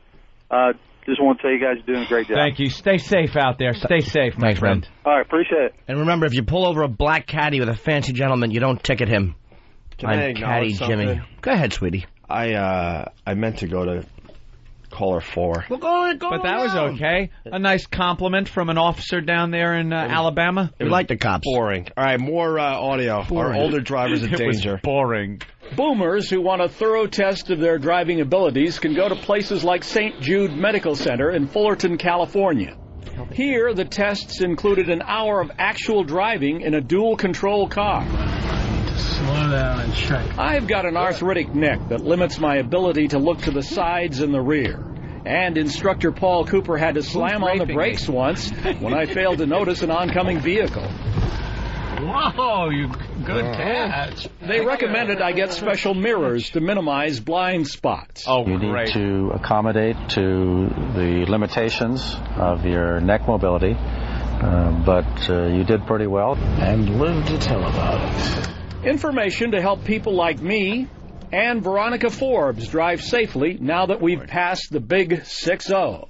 George Lewis, NBC News, Fullerton, California. It's going to be still drive with George any day. Oh, Would you really? Oh, will ya? Why? Still drive with George any day. How about if it was Richard Johnson from the Post? Would you still drive with him? Fucking asshole. Never get over that one. How can you? Please, God, let him be guilty. You can't. We're just waiting. Please, God, let him plead guilty. What happened? Too much work, though. They're not going to make people redo their driver's license and work road tests. Here's a test they give you.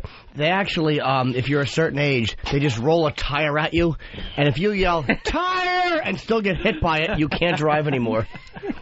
Like if you're an old lady and you're standing there with your legs akimbo and the tire wedges in your cunt, it's time to give your license. Oh. Spin around, and if you have tread marks in your bippy, you don't get a license. Hey, here's a callback to yesterday's show. Elmer, your finger feels great in my bippy. Get your tongue out of my bippy, Gus. I got to make a call. Gus and Elmer. Gus and Elmer. They are just terrific. Yeah. Garrison from Virginia Beach, I don't listen anymore. I don't want him listening. What happened? Yesterday it was making light of terrorism, and today it's picking on senior citizens. I find you funny 90% of the time, but move on. Nobody is laughing. He has a good point. Garrett, call in. I actually don't disagree with this guy. It's Garrison P. from Virginia Beach, and I meant to do this yesterday, but he slipped away. Banned. Let him call him. Banned. Garrison, call in. I don't disagree. Ban you. Old people crashing, always funny. No, I disagree with that. Always funny. And I love how Garrison from Virginia Beach knows. Move on. Nobody is laughing. He's right. Really, Garrison? Nobody? You would make a great consultant.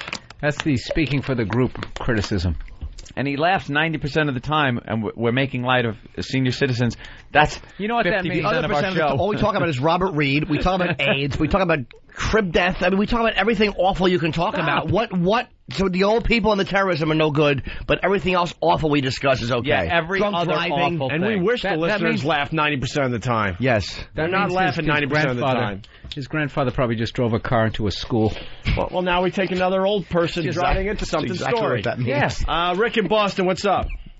Hey, how you doing? Hey, thanks for calling the show, Rick. Welcome aboard. Not a problem, you little bastard.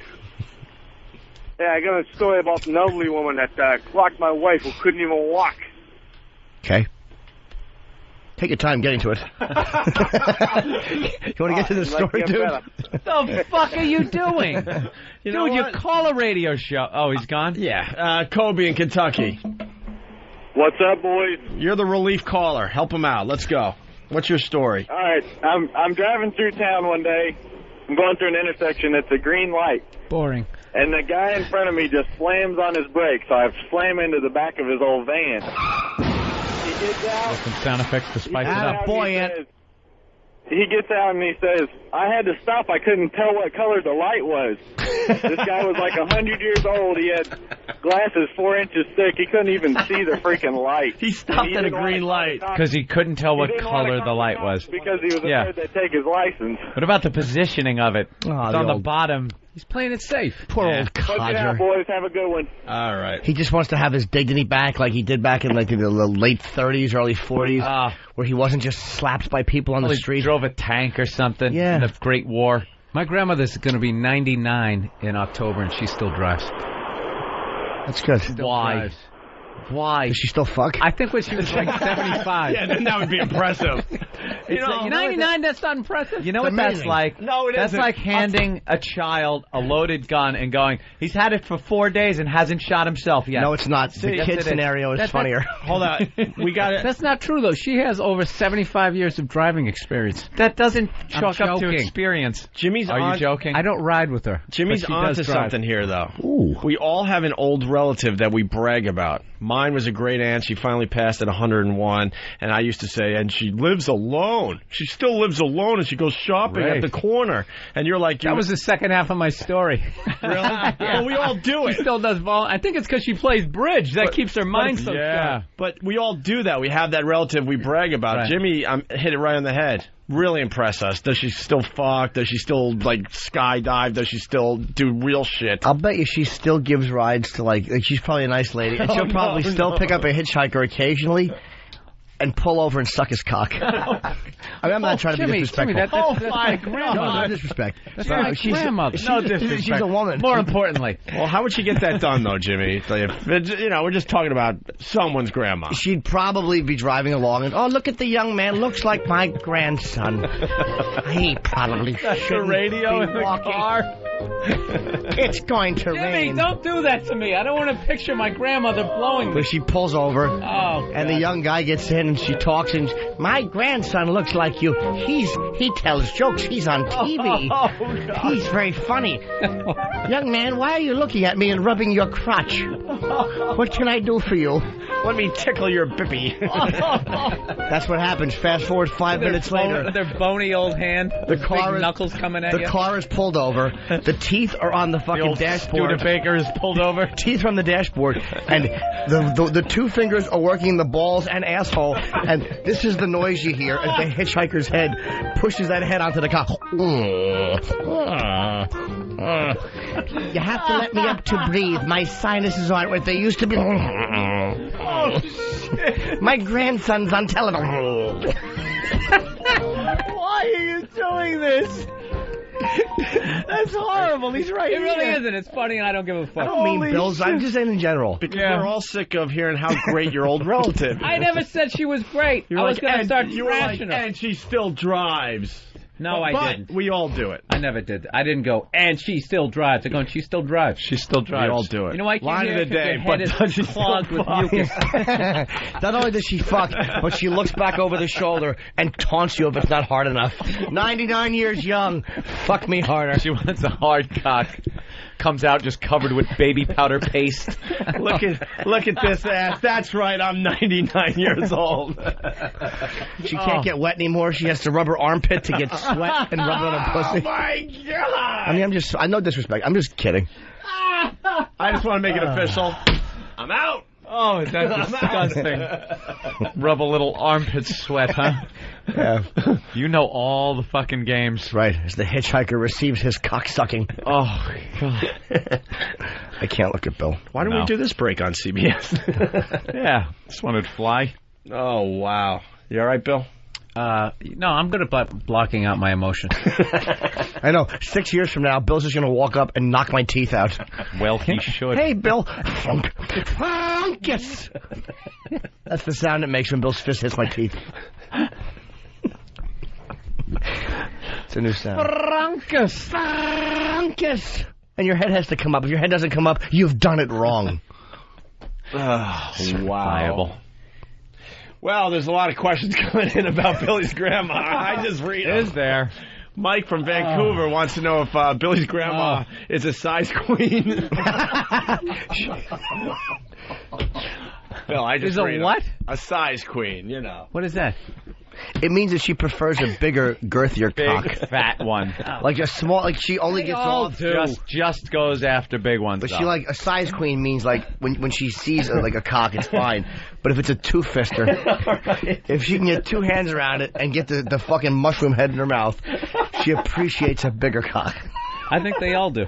Scarecrow from Jersey, can you imagine how the dentures of an 80-year-old cocksucker smells when it's roasting on the dashboard? Not as bad as the dentures of one who's 99. That's almost 20 years more of cocksucking. And she still drives. How about that? She's still, you guys, you know, sucking a dick at 99 is not nearly as impressive as still driving. No? No, it isn't. Gotta give that a little thought. All she got to do is fall forward. The armpit line made me drool on myself. That's coming in from Whackbag. I'm going to do the same to her. Oh, my God. No. That is hilarious. No? All right.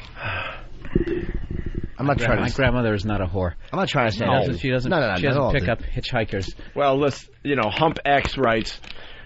my 80... Oh, God, is it updating fast today? That's good. That means people are listening. My 82-year-old mom drove just fine until she plowed into a parked car, which she swore moved out in front of her. Say, she should have just stayed home and sucked a cock that day.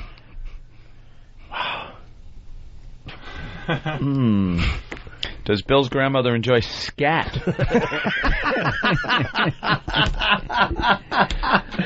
Bill from Waterford. She asked for it because she thought it was like when you sing a shooby-dooba-doo-wop, a doo-wop. She said, Scat Man Brothers. Yeah. She's like, I want some scat, and then the meter man shit in her mouth. Yeah, you like scat? Yeah, I love Louis Armstrong. Great, this is going to be the color of it. So he laid her back and put something that looked like Louis Armstrong's leg on her face. This is all fun, but we're all going to have to be outside in the bright sunlight. That's when it gets to us. Yeah. This isn't even that How bad. awful we really are. It's not that bad. It's just Walk a very simple... What do you got there? Urgent communique? All those Christmas hugs. No. Just trying to figure out what to do next. One of the oldest comedy premises in the business. Old people fucking. We've latched onto it. But it's not old people fucking. It's an old person being fucked hard by the young. It's my grandmother, Jim. By the young. Not even fucked, being deep-dicked.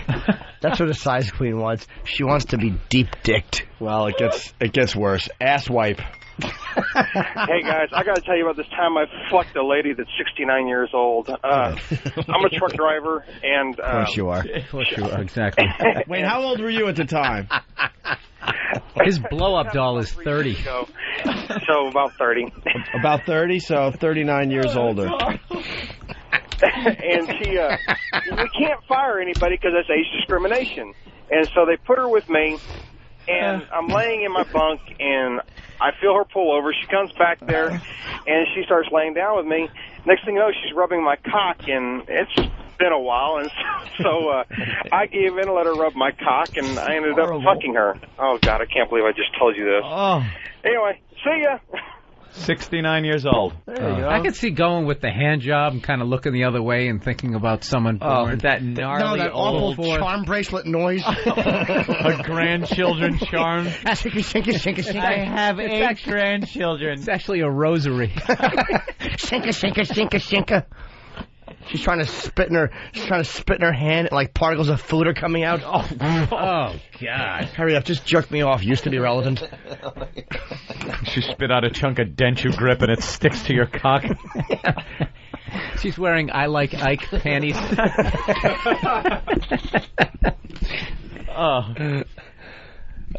When she sucks your dick, she leans up and asks you if you could reach around and finger her bippy. She likes that. The bippy. Give the old bippy a fingering. There's nothing sexy about fucking the old. No.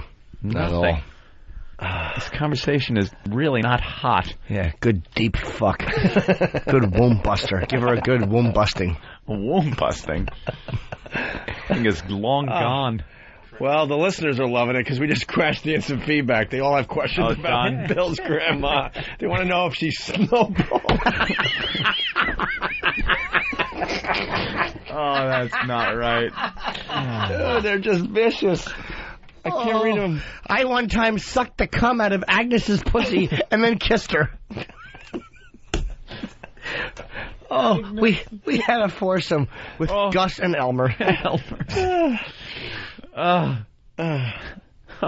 Did he 69 the 69-year-old? I'm so glad No, none of my relatives on that side of the family have an XM. What are you laughing at? Jimmy from Wagbag, her asshole must look like a brown scrunchie.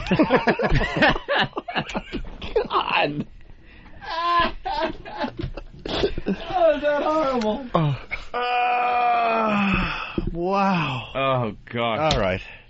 Damn it. I thought such an innocent comment could just... Yeah. I know. Hey, she's 99 and she can still drive.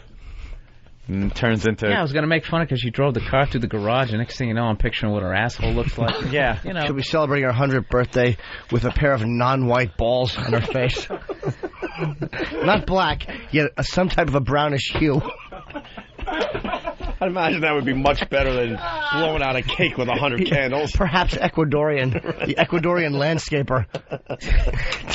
Oh, shit. Fucking awful onion balls. Go ahead. Put them in your mouth. Is she fucking Carlos Mencia? I work in the TV industry. I know what you're thinking. Oh, God damn. You finally gave a beaner a load.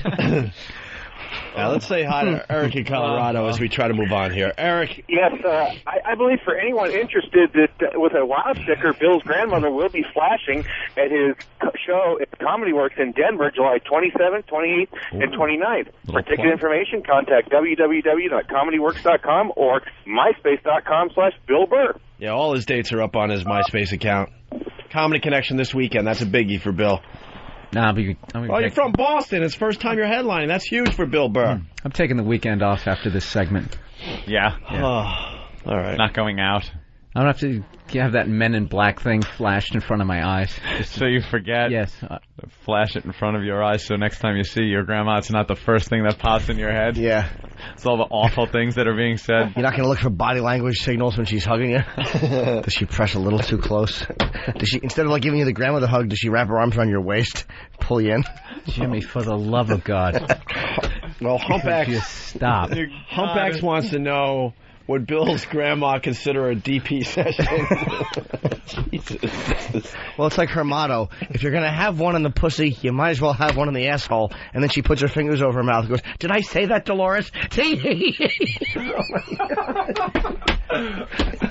Once again, for the love of God, Jimmy.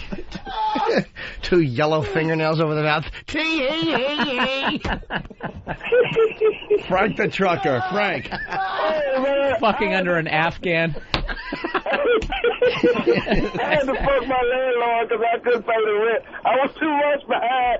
She's like 89, 90 years old, man. I had to do it. Hey, Frank's laughing through his story, but basically he had to fuck his landlord, and she was real old. Wasn't that in Kingpin? Yeah, I think he stole that. All the young guys like to fuck the old 99-year-old because she's a cheap date. After you fuck her, you just got to give her some Alpo and tell her something else. What are you doing in there, dear? Making you a steak. And you hear the can opener. It's Meatloaf. 9 lives. This will help you live longer, you old whore. Oh, if she doesn't finger the asshole, she gets hit. Oh, shit. This is a new low. It really is. Sorry. Nobody's making eye contact with me. No. You know, it's very hard now to... We're using you for really good radio, I gotta be honest. I feel bad, but I don't mean that. It's a horrible subject. My friend. It isn't, though. At the end of the day. It's true. Let's go to Dave in Tennessee. She loves it. Dave, what's up? Hey, good morning, guys. Extra evil today. Hey, Anthony, it's going to be a long walk of shame with Bill today. Yeah, Bill, walk with Bill. No, this fucker, he won't even come near me. When there's 15 minutes left in the show, he starts crawling under the desk. Our last walk out, when that was, what was it, not suicide, Schizo Bill. Yeah, Schizo Bill. That was the last walk. You non-verbally said, fuck this guy. I said enough. The second the show's over, you're dead to me. I can't fucking deal with the walk where Bill then starts commiserating or trying to commiserate with me about how awful what we talked about was. No, not what we talked about. It was only a couple times I did it. I did it when that woman was naked, crawling over mousetraps. I'm a very normal fucking person. Yeah. That's very normal to So are we, fucking man. to What are you feel trying that. to say? Yeah. You know what I'm trying to say. We're normal. You're not though. We're normal. No, we're not. You're not. You gotta be able to just like throw that shit out after the show. That's it. It's done. There was a show. You leave. I don't want to hear about it. Yeah, you know, she was crawling around in mousetraps. I don't know. You feel like your humanity has just gone down the shitter and stuff. All right, Bill. Yeah, I'm at my car. Take it easy. Let's go to. I just want to ruin your ride home. Is that it? It doesn't work. It does though. It does, because you avoid me now. If it didn't, I don't avoid. I really wouldn't avoid you. There's definitely avoidance. I'll walk with you today. Know what I do every Me day? and you. Every Me and day, you, holding hands. Every day I just go, well, that was Sandy, fun. And we're just gonna be move on with my holding life. hands. Oh, I'm not affected at all. Well, that was fun. I only feel and then bad move on. if we're not mean enough. Yeah. Let's go to Ryan in Chicago. Howdy, guys. How you doing? Welcome aboard. Up there, Chicago. We're trying to take a break here, Ryan. What do you got? I would like to ask Jimmy what it would sound like if he was going down on Bill's grandma. No. Do you remember, Jimmy? Yeah. Probably, what I would do is I would slide the. When did he become Michael Winslow? I would slide the pantyhose down. Yeah. You know that sound they make when you like she'd probably lay there like a child, and I'd pull the pantyhose, and her little legs, as I pulled them, would lift up in the air, like when you pull a baby's fucking like snowsuit off. How do you know? That's what her little legs would look like as I pulled them off with her shoes still on. I wouldn't even take her shoes off. The shoes would flop off when I pull the fucking stockings off. Did you suck on her hammer toes? And I'd hold her legs back, and I'd open the lips. Easy, Jim. No, God bless her. I'd put my 99 years young, and I'd Still driving too, by the way. Of course she is. This is what started this. Believe me, who do you think picked me up and took me to the motel? And she paid for it. Fucking a threat of a good slap. Like her paying for the hotel is going to make the story worse. Yeah. I know, right? After everything that's been said. Well, she's an old Ecuadorian's ball bag on her face, but she paid for the hotel? You know what a fucking whore. She's not only fragile, but she's of meager means. But she'll do anything for a good deep dicking. So then I open up those fucking pussy lips. It's like aristocrats all of a sudden. And I put my tongue by it and I go,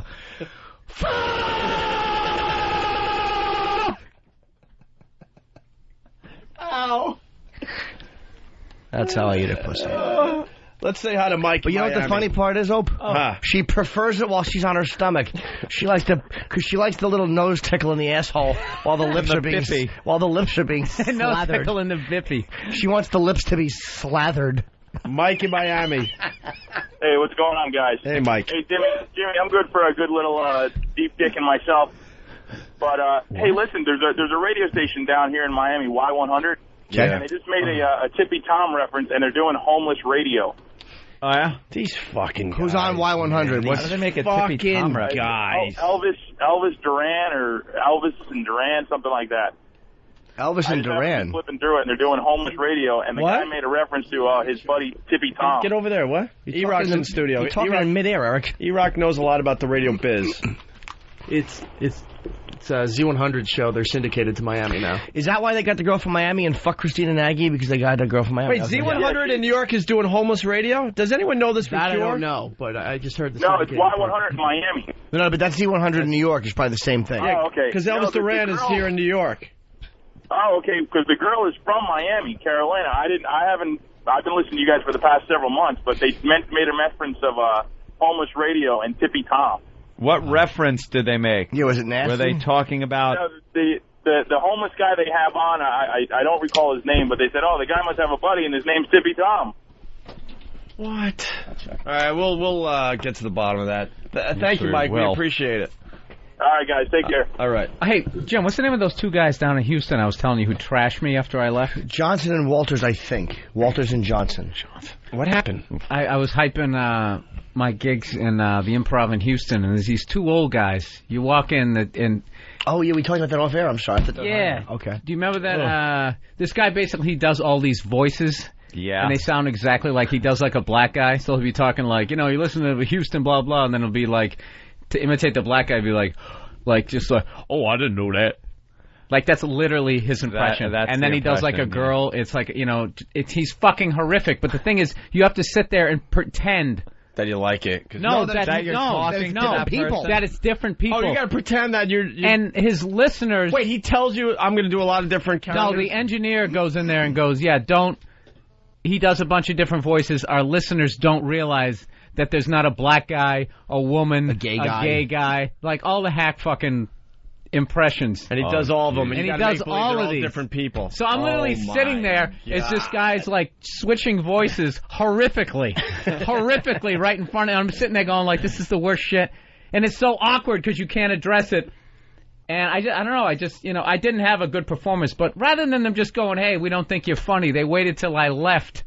Oh, and then they just started trashing me, going, a lot of times comedians come in, they're actually prepared, which I wasn't. But you know what? How are you supposed to give an honest... Bill's the type of dude, like, in the studio, you're not good at doing material in studio. He fucking hangs out, and he just riffs. And how are you going to riff when the guy you're supposed to riff with is being so dishonest? Like, the first thing I don't know. The first thing I would see Bill doing... First thing I would see Bill doing is going, hey, why are you doing that? Why are you changing, like... And I was literally, that's all I could think of saying, like, dude, that is the worst impression of a black dude I ever heard. Yeah. You're horrific. Yeah. But I'm like, I'm playing the game. And we hate the numbers are low. I'm like, I got to sell the show. I'm spinning plates in there. I got those little 4th of July sparklers going over my head. So I fucking play the game, and then that's the greatest thing. Then I leave, and they trash me because I wasn't funny enough. I did that show when I was in Houston. They had just come back on the air in Houston. And I was bombing so badly on that show, because, again, I won't go into material, that they actually played a fucking musical comedy CD. While you were... Well, they weren't dicks to me, to my knowledge. Like, I don't think they bashed me. No one ever told me they bashed. Well, I think someone would have said it. I would have found out. Yeah, but the pests are all-knowing. They were just awful. Awful. Older guy. There was no vibe in the room either. It was an empty studio. How many real people are there? Two. Well, actually, none. I mean, just... There's the two guys, and, like, you got the head guy, the host, and then the the guy that plays all the sidekicks. And I'm telling you, the impressions are so bad. They are so fucking bad. Really? Oh, really? And then... Oh, really? My stars. Jesus. Oh, and the one guy has to fucking go look at the other guy doing these impressions. Hey, what's your problem there, Rufus? Or whatever the fucking awful black guy's name is. Rufus. It just stinks on ice. And I'm going to Houston, too. I just booked Houston. And I will not be doing that fucking radio show. Why don't you do it? Why don't you do it and actually go on air? Why are you doing the same fucking voices? Why are your listeners so stupid that they don't realize it? Do you do the fake guy in the studio every day, sir? Do you do the fake black guy and woman and gay guy every day? What the funny thing is... Well, what you talking about? I'm right here. As I found out, the way I found out, one of their listeners came up to me and told me that. And at that point, I snapped. Like, and I just went, do you realize that one guy's doing all those voices? And he's like, really? They don't even know. Well, they will now. Oh, please. I say that the pests, if you know this show, should call it and call them out every time they pick up the phone. Every time, just try to get out the fact that he's faking the voices. One guy is doing all those voices. Well, it says history of the gods, as in G-A-W-D-S. Thank God. Gods. History of the gods. The Walton and Johnson Show is one of the most imitated and universally imitated radio programs in the nation. Is it? No show has a more unique mix of stream of consciousness. Yeah, it is, because most shows suck. Opinionated and compelling talk, guest musical elements, fictional characters and famous impersonations, great skit writing and production, coupled with powerful audience interaction. Radio audiences seem to appreciate the effort. And yes, that was one sentence. Hey, you know what's kind of cool though? Even though like this is kind of good because it's a show that we're not going to like. Bill is yet again Ruin the Bit guy. and I'm for happy a show that we don't like. But I didn't ruin. I've gone in there twice and sat there with like fucking blood coming out of my eye. Why couldn't you Ruin the Bit guy when you were sitting there in front of him? Yeah, that's a good. Because you know what, you guys disguise your bits so well. Oh, that I don't really understand. There you go. Thanks, I'm Bill. good. It's a little political. That is a nice. Hey, damn it! I should. You know what though? I'm such a blabbermouth. I should have fucking... Shut the fuck up. You fucked my grandmother for a half an hour. No. I don't want to hear about it. What I'm I didn't fuck her. I deep dicked her. I not only did I fuck her, but I held her down by the ass and fucking and pushed until it was pubis against the fucking asshole. I gave her pubis on asshole a deep dicking. I gave her a good full womb. I filled her womb. No. What I'm saying is I should have been removed. Because I know I'm going. It wasn't removed. Was so it fell out during a coughing fit. I'm going down to Houston, so I should have tried to get on that show just to do that. But I should. When you said that, I should have fucking. I didn't think though. Hey, let's say hi to Chris in Houston. That really would have been hilarious. Here we go. Chris? What's up, guys? Hey, man. Hey, you're talking about douchebag radio DJs. I fucking hate these guys that y'all are talking about. Y'all talking about Walton and Johnson, right? Yeah. Yeah, douchebags. May they die of AIDS. He's got nothing. All right. I know. Just call him up and just call him out. By the way, this little tidbit, talking about radio shows, Mancow, Chicago. Mancow Muller, the larger-than-life morning personality whose contract at 101.1 expires August 25th. Yeah. Could be leaving the station as early as today. Oh, they're not going to give him the old hangout like Howie thing? All signs Monday... All signs Monday pointed to Muller parting company. Is he doing the Star It's in the Jones Chicago thing? Sun-Times.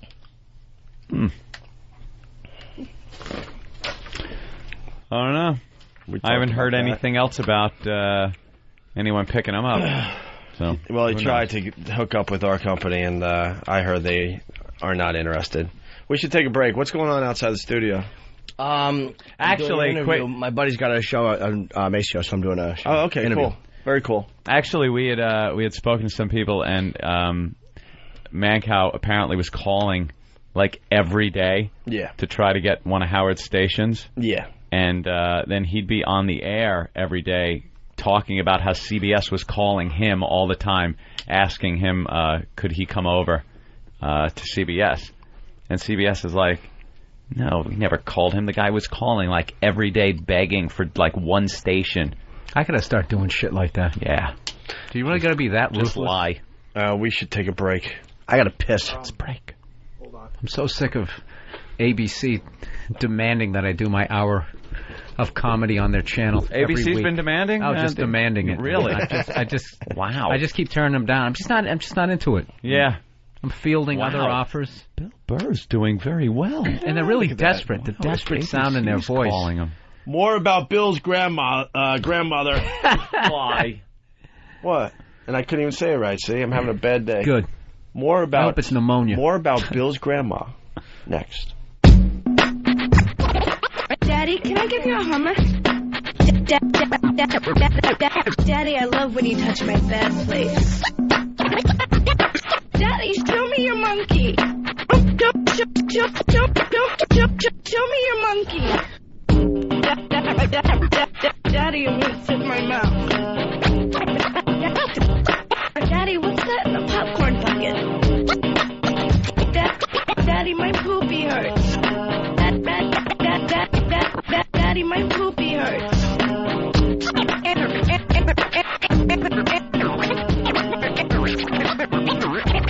Anthony, do I look as young as your girlfriend?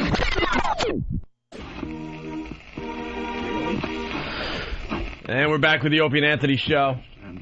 We had to cue this up really quickly. Obviously, we did not cue it up right, but that's okay. We still have to announce the death of Syd Barrett, one of the founders of Pink Floyd. Now, which one was he? Well, Anthony, he wrote many of the band's early songs. Some of the creepier stuff. Yeah. And then kind of went insane. Really? Left the band. When? Was a recluse. He left when... I believe he was in mental hospitals. Oh. He left in 68. 68. Yes. Jesus. Syd Barrett dead at the age of 60. Why'd he leave? No. My health doesn't allow it. Oh. Well, they, I think that he was always being allowed in restaurants. He was asking people about their meal. Food, all right. David Gilmour, little known fact, took over for Syd Barrett. Yes. Oh. Another little-known fact, whoever runs the air conditioning unit at this building should be fucking decapitated. It's awful in here. The 1967 album, The Piper at the Gates of Dawn, largely written by Syd Barrett, was a commercial and critical hit. The group, which had additional members Nick Mason and Richard Wright, came to be known as England's premier acid rockers. Acid rock. But the band did a turn for the worse when Syd Barrett became mentally unstable from the pressures of drugs and fame and had to leave the band in 1968, 5 years before Pink Floyd's most popular album, Dark Side of the Moon. Oh, so he left in 68? Yeah, but they were doing some cool stuff way back then, man. Stop. 65 to 68. Stop it. Stop it. I'm Syd Barrett. Come on. I don't know. Is that, what year did this song come out? 70. It was after 68. So this song has nothing to do with Syd Barrett. It's about him. Oh, it is? Yeah, wish you were here. All right. Jimmy's looking at me like, like I'm a fucking asshole. I found out 3 minutes ago. I just found out this was about Syd Barrett. I already knew about what that. I did over here. Oh. I already knew about it, so I was definitely looking at you like I'm trying to explain something to it right away. You're getting fucking fresh. All right, moving on. We got Spoon on the phone. Spoon, you're on the Opie and Anthony show. What's up? Hey, y'all want to hear what these dick holes sound like? Yeah. Oh, Walton and Johnson? Oh, they're fucking terrible. Walton and Johnson. That's here. Yeah. All right, hold on. 2, Risk Addiction. And that's the sequel to Basic Instinct 1, which we call 1 because they didn't have 2. That's one of his Have you looked voices. at that? I guess that is acting in a way. Yeah. Terry Bradshaw making you hot. That I was still thinking about that. Terry Bradshaw, because I saw his ass. Just, yeah, in fact, I saw him buck naked walking around just the other day. And I'm afraid that really was his naked. Well, yeah, because you saw it. Is he the woman? I know. So he's doing that woman voice. Yeah. That is a disturbing. It will not leave your mind. What are the black guy pipes in the voice? He's just walking around feeding his fish naked. I don't get it. And not only that, it wasn't a fleet. No. Now he's talking in his regular voice. It was lingering on my screen for 3 or 4 minutes. You know, that's what made it so funny is that it was constant. And he was so comfortable walking around naked like that. Yeah, that bothered me a little bit. And just not looking all that good walking around naked. If you haven't seen this, and now you're inspired to by this description. Gay guy? That one where... Wait, he's doing the chick voice? That's a chick voice, right? McConaughey won't the move gay out guy, of I don't his parents' house. Yeah, I can't tell. Yeah, he's a gay guy. Gay guy, okay. Just like, it's just 2 guys, and one of them does 3 voices. Yeah. It was her first role since giving birth to our Savior. First role. I understand and feel Bill's pain. Animated. Holy crap. I'll leave it on for a minute. I want to hear if he does the black guy voice. She Yeah. plays All right, hold on. Tigress. Jack Black voices the title character, which I could would be the panda bear. I get very upset about these things because I want to be in them, and I didn't even know this was coming up. I didn't even know there was a shot. You know? The cast will also include Dustin Hoffman, Ian McShane from Deadwood, who plays that really mean, scary-looking guy. I called Ari like 4 times last week, asked if I was in. Supposed to be a woman. Put me off, you know. Yeah. Jackie Chan and Lucy Liu will also be in the movie, but Walton Johnson will not. Yeah. June Allison has died. Famous actress way back in the day before she started wetting herself all the time. You'd know her if you saw her on Come on, do the like voice, you TMC or... Yeah, back in those old... They're doing a cheap Howard impression. I guess that's supposed to be Robin doing the... Yeah. Known as a pitch woman for Depends adult diapers. Hey, you got to work. Yep. Even in your old age as an actress. There are very little jobs for old actresses. She was 88 years old and had acute bronchitis and respiratory failure. She always sounded like she had that earlier. She had that wispy kind of voice. Come on, another voice. Do another voice. Call some girls. But this is the vibe of the show, and you walk in and you just, wow, that's rough. Girls. Yeah. Just picture sitting there looking at this guy Joey? as he does these voices. Joey? Yeah. Jolene? Trying not to spit in his face. Me again. I know, but I had to hang up real quick. Yeah. What I was trying to tell y'all was that Yes, ma'am. I make it my everyday point to make sure that everybody that works with me at the fire department listens to y'all, including people that work in dozers like Tyler Richard. Bravo, good. I try my best. Yeah. This is really painful. Just to let you know. Sorry, boys. I got to get back to work. All right, see ya. Thanks. Thank you, Spoon. I don't know. I don't hate the guy who does the voices as much as I fucking hate the guy who sits across from him who actually looks at him and converses like he's three different people. That sounds like it's like way too much work. Wow, right? Why wouldn't you call him out on the air one day? You're pissed off at him? Yeah. Fucking phony. Stop with your fake voice. Oh, had I known that they were going to trash me the second I left, yeah, absolutely. you would have just unloaded. Believe me, I regretted the fact that I didn't either. Do they have some kind of a fail-safe? Where, like, because that could ruin everything. There's got to be some sort of There must be a delay where they could just dump, go to commercials, and have the person killed. Do we have a number? Do we have a number we can give out for that show? I'll look for it. I'm sure they take phone calls. Yeah, I would love for the pests to... Oh, what? Well, obviously we have inside sources everywhere. And someone, let us know about the man-cow situation in Chicago. Yeah. And now there's an official, I don't know if it's a press release or a story making the Business Wire. Ratings juggernaut Man-Cow, whose estimated annual revenue impact in Chicago has reached $7 to $10 million, is seeking a new flagship radio station, he announced today. That's not good. You never want to announce that you're seeking. You don't want to be seeking. We had to seek for a while. Seeking sucks. It's not a good thing to say you're seeking anything. You never want to admit that you're seeking. Wow. Single white male seeking radio station. Lonely man seeks syndication. Please. We know all, and we speak very honestly on this show. We told you this was going on. He was telling his listeners a different story. I am committed to honor my current agreement with MS to continue broadcasting Man-Cow's Morning Madhouse. They'll currently honor their right to kick your ass out of that chair because you ain't Howie. Remember how Infinity let Howie sit there for his whole contract? Yeah. Because they were making money hand over fist? Well, this is different, though. How much time is left on this contract? That's what I was going to say. He has maybe 30 days. Yeah, well, they're not... 30 to 40 days. You think they're going to let him sit there for 30 days if they have no intention of hiring him back? I am committed to honor my current agreement with Emmis through the duration of my contract.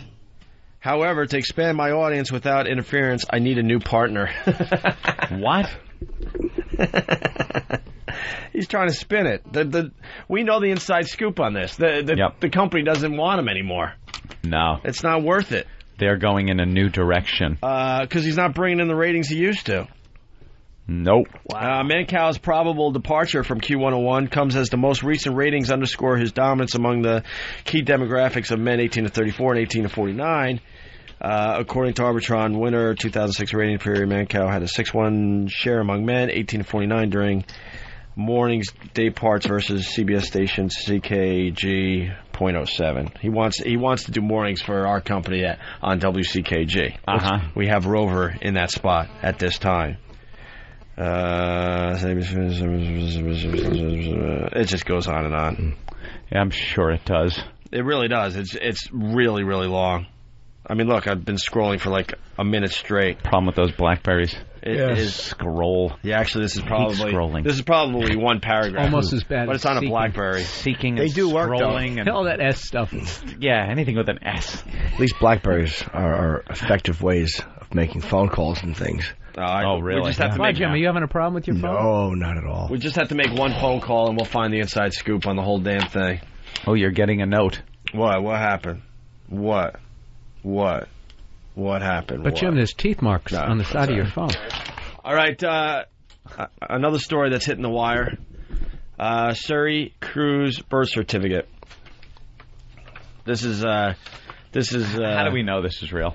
Well, read. Actually, you read, and I'm having a bad reading day. Read this birth certificate? No. Read the front page. Oh. Because how do you read a birth certificate? It started with the tabloids. Everyone's going, where is this baby? It's been like 80 days. Yeah. Give or take a few. Then the mainstream media the last few days are also jumping on this going, yeah, where's Tom Cruise's baby with Katie Holmes? No one's seen it. So now a birth certificate has been released, but there's some major problems with this birth certificate. TMZ has obtained a copy. Who's TMZ? I don't know. Is that the website or whatever it is? Yeah. Copy of the official birth certificate of the elusive Surrey Cruz, daughter of Tom Cruise and Katie Holmes. I like to call him Tomcat. The document filed with the Los Angeles County Register Recorder County Clerk was filed May 8, 2006. There are several interesting items of note. First, St. John's Hospital has a policy of filing birth certificates within 10 days of birth. In this case, Surrey was born on April 18th, but the certificate was not filed until May 8th, 20 days later.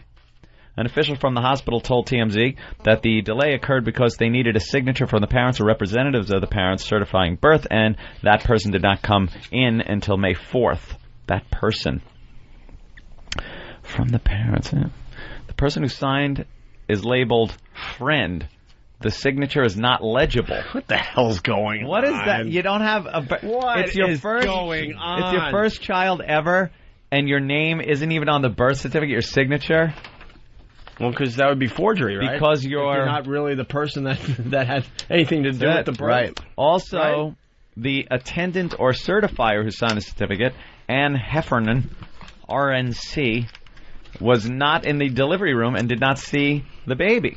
But a hospital rep tells TMZ that Heffernan is authorized to sign when the doctor is not available. A hospital rep said, normally the doctor signs, but it isn't a requirement.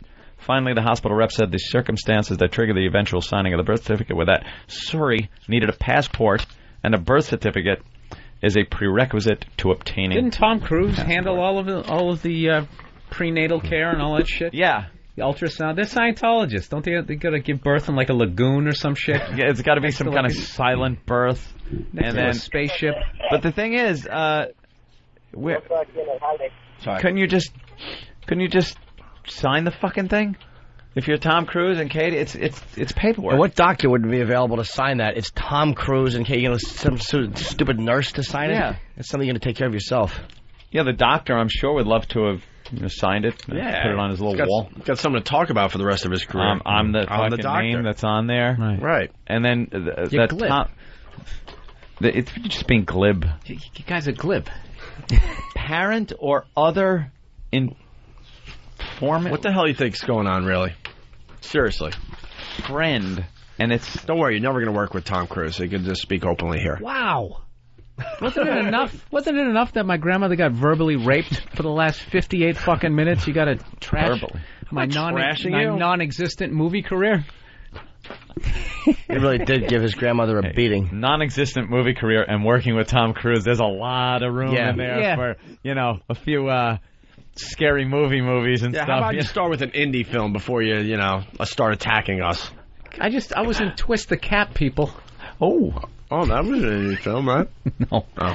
Twist the Cap. Does that sound indie film? That sounds like... It sounds very indie filmish. That doesn't sound more like Hollywood There's one called Bottle Rocket, so, Soul Plane. Oh, my friend was in that. Yeah. My ex-friend. I stopped talking to him after that stupid Kevin Hart. Smile your way through that. Oh, really? Dope. Kevin? I know Kevin. You know Kev? Yeah. He's a legendarily big dick. East Side Comedy Club days. No, you don't. Different guy. Stop it. Why does he have the same name? I don't know. It's not exactly a weird name, Kevin Hart. It's as bland as you can get name-wise. All right, go fuck yourself. All right. What do you guys think is going on with this? He's a Philly dope, just like Keith. Oh, is he? And Sonny Liston. I don't know, to be honest with you. What is Sonny Liston? He's another dope from Philly, like Frasier. No brain surgeons come out of Philly. Either boxers or hacky comedians. Who else they got? Sylvester Stallone? Exactly. Just another retard. Is he out of Philly, really? I don't know. Born there, or just like they made him a hero there? That's a good point. Fake movie. Yeah, he could have just pretended he was from Philly. Yeah. Either way, those people down there made a statue of him. Of the character. Yeah. They didn't make a statue of Sylvester Stallone. They Or made Joe Frazier, who was actually the heavyweight champ. The real champ. They made a statue of the character he played in the movie. The fuck? Yeah. His gloves on. The whole pride of their city's based on a guy who doesn't exist. On fake. Wish You Were Here, 1975. Oh, wow. Really missed the mark there. Most annoying 30 seconds ever. Oh, great. That's where I loosen the headphones. Where's the original? We got to play it for Bill. This thing is taking on a life, I got right here, of its own. We had a contest. People sent in their production bill. And they came up with this. And now we have a contest called The Most Obnoxious 30 Seconds Ever. This is from Charles G. He started the contest. The leader so far. He doesn't even know he started the contest. But Jimmy clearing, you know, when Jimmy does his mic check? Mm-hmm. I can't do it like Jimmy does. This is, he's used that audio clip to make this.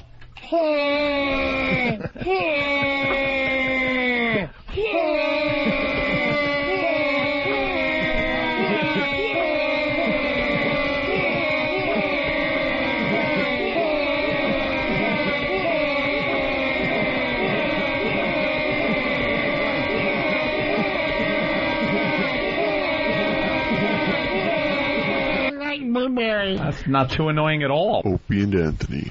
It's like Jimmy Page, the Army of Guitars. Oh, isn't that awful? Isn't that great? The worst audio ever. Well, it just goes on and gets more and more of you in there. Ooh. It's like the Breck commercial. And so on, and so on, and so on.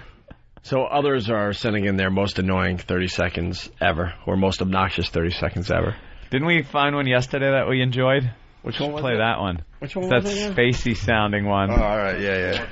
Well, because Bill hasn't heard it. Yeah, that's a good one. Yeah. And then we'll move on to the new ones. Yeah, we got a few new ones.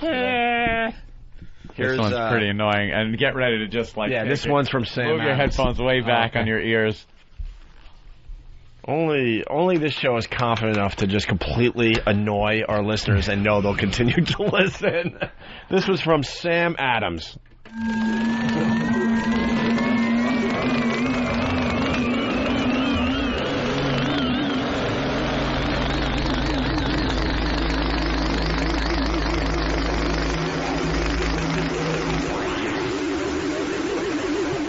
I'm a faggot.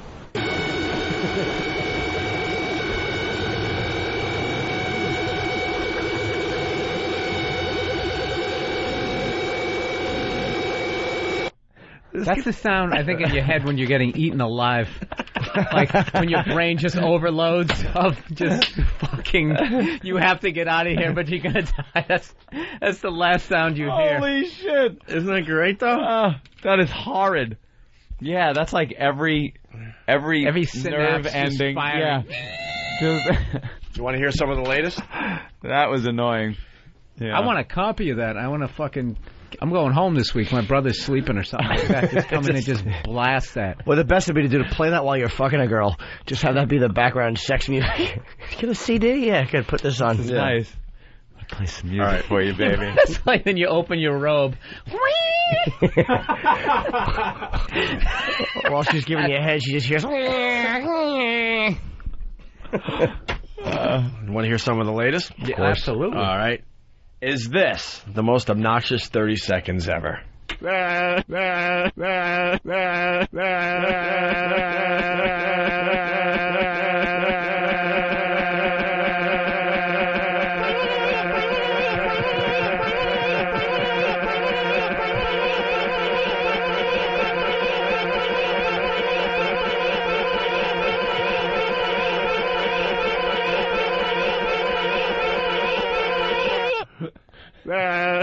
I don't know how to make that noise. Is that our own Sam? Looped? Made by Travis. Made by Travis? Very That's good. Sam. That's a little bit of a rip-off, Of though. course it's a Sam. rip-off. Yeah. Two slender gentlemen. Yeah. That Sitting in the production that room. was easy listening compared to the one before that. The Eaten Alive audio. The Grizzly Man, that's the last thought in his head. Yeah, that's what he heard and felt. Well, that's a big bear. You got to combine that fucking audio. That's a big bear. And then bear growling noises and that. Well, Danny listened to over 100 already since yesterday's show. Wow. Yes, they're coming in like crazy. He's picked out a few that are worth playing on the show today. Vietnam vet look in his eyes. Yeah. This is from Gary Sweetapple. Ugh. Get ready. The name. We asked the question: is this the most obnoxious 30 seconds ever?